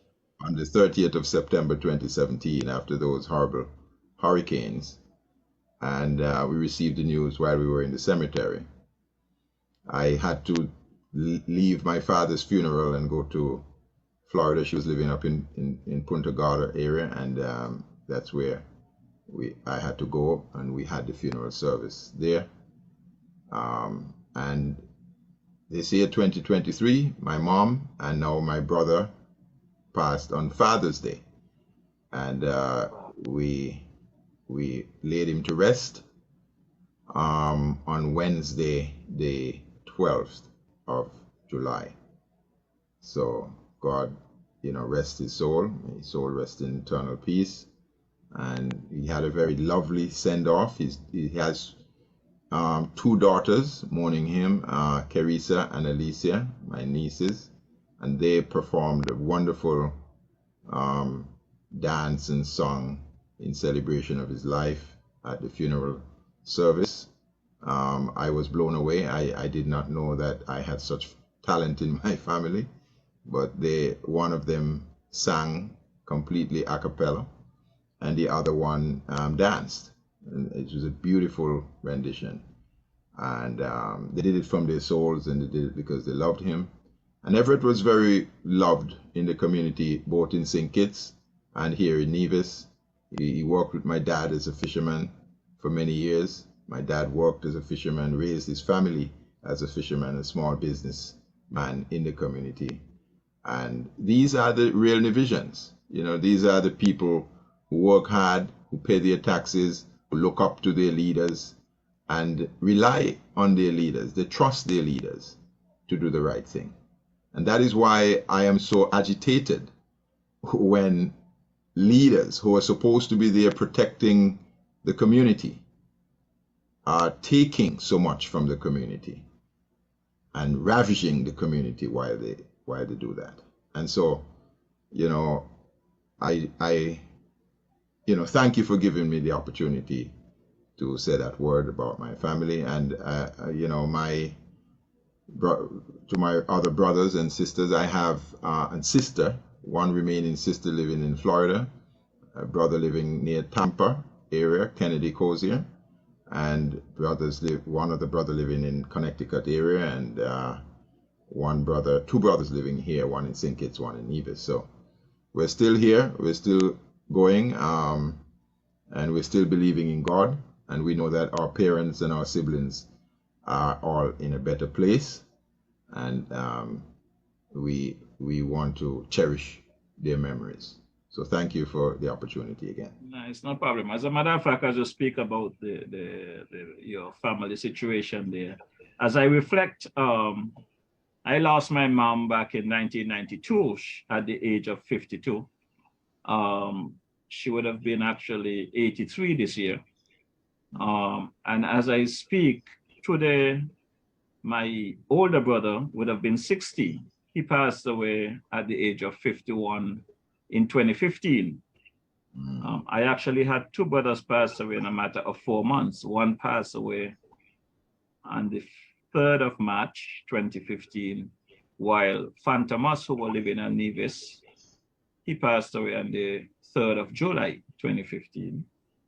So today, I've been having mixed emotions. I do not know how to feel, but try to celebrate my brother in that way, because we were just close, you know, and sometimes you just do not know how to think. You just go through the motions. So I'm happy that I was able to make it through the program this evening with you, because, you know, sometimes you go through these mixed emotions and you can't really function the way that you should. Yes, I know it all too well. I mean, it's very, you know, there are some interesting emotions. I still have dreams about my father and my mother. Still dream about them, talking to them, you know, hear them calling me in my sleep and so on. And I sometimes catch myself driving on more than one occasion, driving, heading in the direction of Fountain to see my mom or my dad. And then I get as far as Four Seasons or somewhere, and I realize, where am I going? They're not there anymore. Yeah, but these are the idiosyncrasies. It still happens, because sometimes I think about calling my brother when I catch myself. Yeah. He's not gonna answer on the other end. So that's just the way it is, you know, and we just have to deal with it. So yes. I want to also say good evening to my engineer there, Brother Ike, and thanking him for keeping me afloat over the past 2+ years. We'll be celebrating our 3rd anniversary on the 8th of November this year. So I want to thank him for sticking with me, because if it was about monies to pay Brother Ike, this program would have been shut down a long time ago. So I want to thank him, and I also want to thank those of the folks who make their contribution to keep the flames burning here at the program. I also want to thank a new gentleman who is on staff, assisted me with a lot of my technical stuff, Brother Elvan Hanley. Again, if it was about money, a lot of the things that I produce would not be produced, because these guys just do it for the support and the love of the people of St. Kitts and Nevis, and I want to thank them for that. Just as well as the man, Brother DJ Rabuka. Whenever I need anything, he's there to assist. Malvern there in the Virgin Islands, Malvern Gums, Kenrick Williams in the Virgin Islands. You know, when I call on them, they're there. I have a team of 12 people, my nephew, Glenville Lawrence. A program of this, people look at it when they look at it on YouTube and Facebook. But I don't think they understand the work that goes into it to produce something like this. Behind the scenes is a lot of work. Sister Cora Bennett, I mean, she makes sure that everything is okay weekly, monthly, and I want to thank everybody, Sister Beverly Morrishaw, Gwyneth Morrishaw, for their continued support and contribution. My mascot there, Dorothy Allen. So again, continue to enjoy the program. We do our best to bring only the facts and not out here to libel anybody, but just to bring the information and make sure that the general public are up to speed with what's taking place. And I've asked you, the general public and the online viewership, to work with us. We're going to be transforming to YouTube shortly. So please go on to YouTube, check for the DJ Morrishaw channel, subscribe and hit that bell so that we can get the numbers up, that we could transform to YouTube. I don't want you guys to miss the program, miss great interviews like this, because, you know, once we start hitting certain places, you know, Facebook normally shut you down and all that good stuff. So we don't want to miss the opportunity to come to the public on a Wednesday evening. So again, Brother Cozier, this song that I'm going to be dropping right now, is basically for me the unofficial anthem of the Federation of St. Kitts Nevis. This song is called Arise and is asked that citizens to play their part in uplifting and defending the Federation. And you have done just that with your lawsuit. And I want to thank you on behalf of the people of St. Kitts and Nevis. As we get ready, I want to thank the Dancing Commissioner and his wife, Laura, for their continued support. Uncle Joseph, my cousin Gloria, Lynette, Craig, aka Sugars, the man Twinkie, Weezy, and Catherine.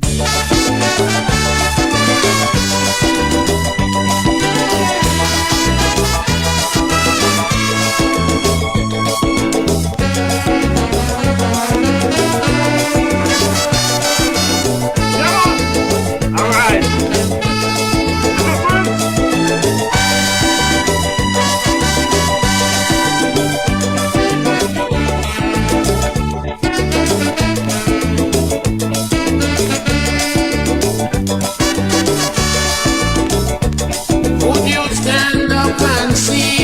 Your country dying and never lend a helping hand. Would you see your children's future dwindling, creating much disillusion? Or would we watch on idly, disregarding our self-sufficiency?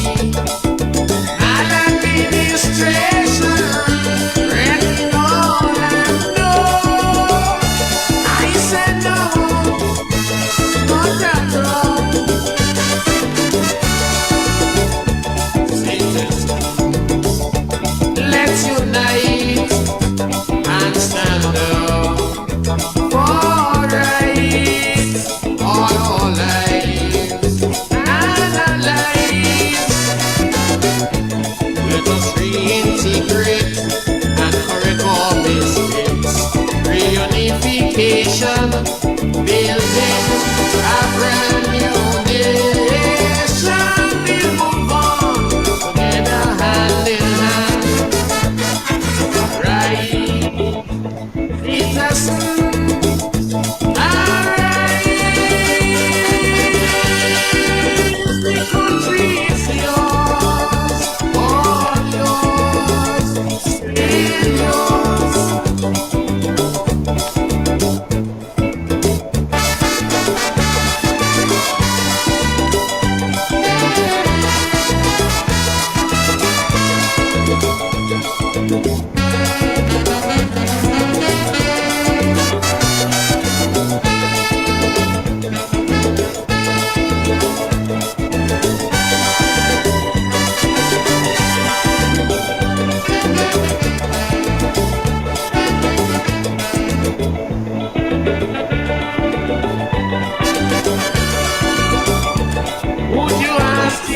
Building a wall so massive or a bridge, don't care how small, as one tends to divide our people, the other unite us all.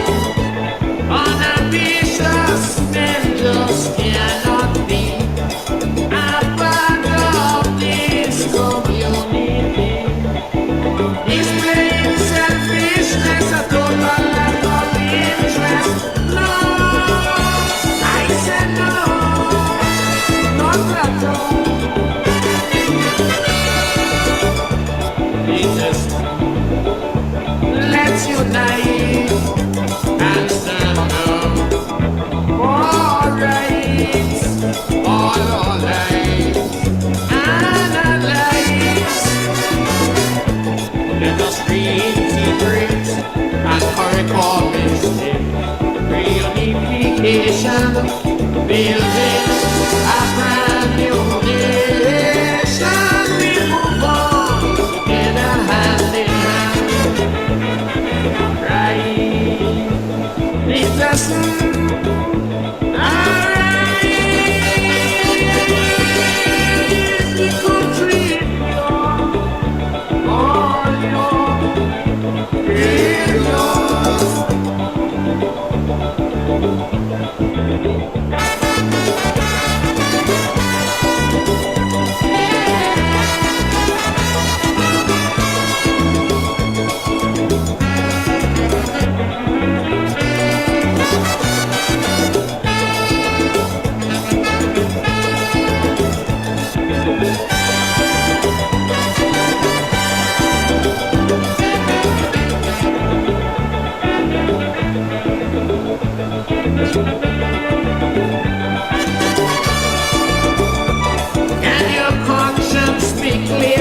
indulging corruption or misusing public office, being accused of unemployment and crimes, or disrupting a citizen's peace. Oh, my country in this harmony, separated politically. Hatred for a brother cannot love each other. No, I say no, brother, no.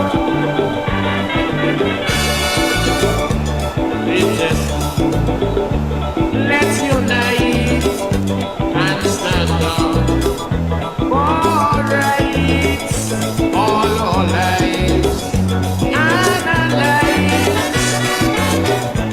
Let us reintegrate and correct all mistakes.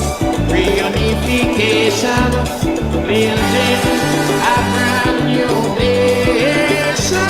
We move on together hand in hand.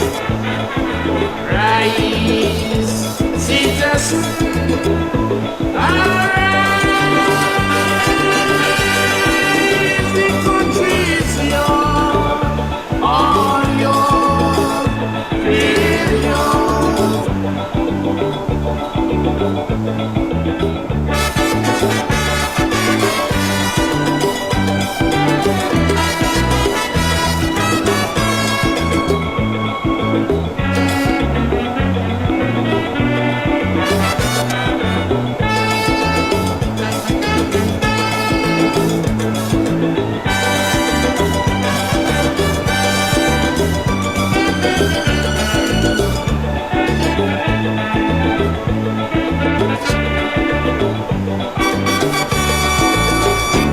Yes, man, the sounds of the late great King Arrow. Yes. Yes, brother Cozier. It's been a marathon, so thank you again. All the recording has stopped at us. So Definitely. it's been a marathon. It's been good to be with you, and again, I want to thank you and for the time that we spent together. And I was very happy to express myself tonight, and hope that those who are listening got some information that they can chew on.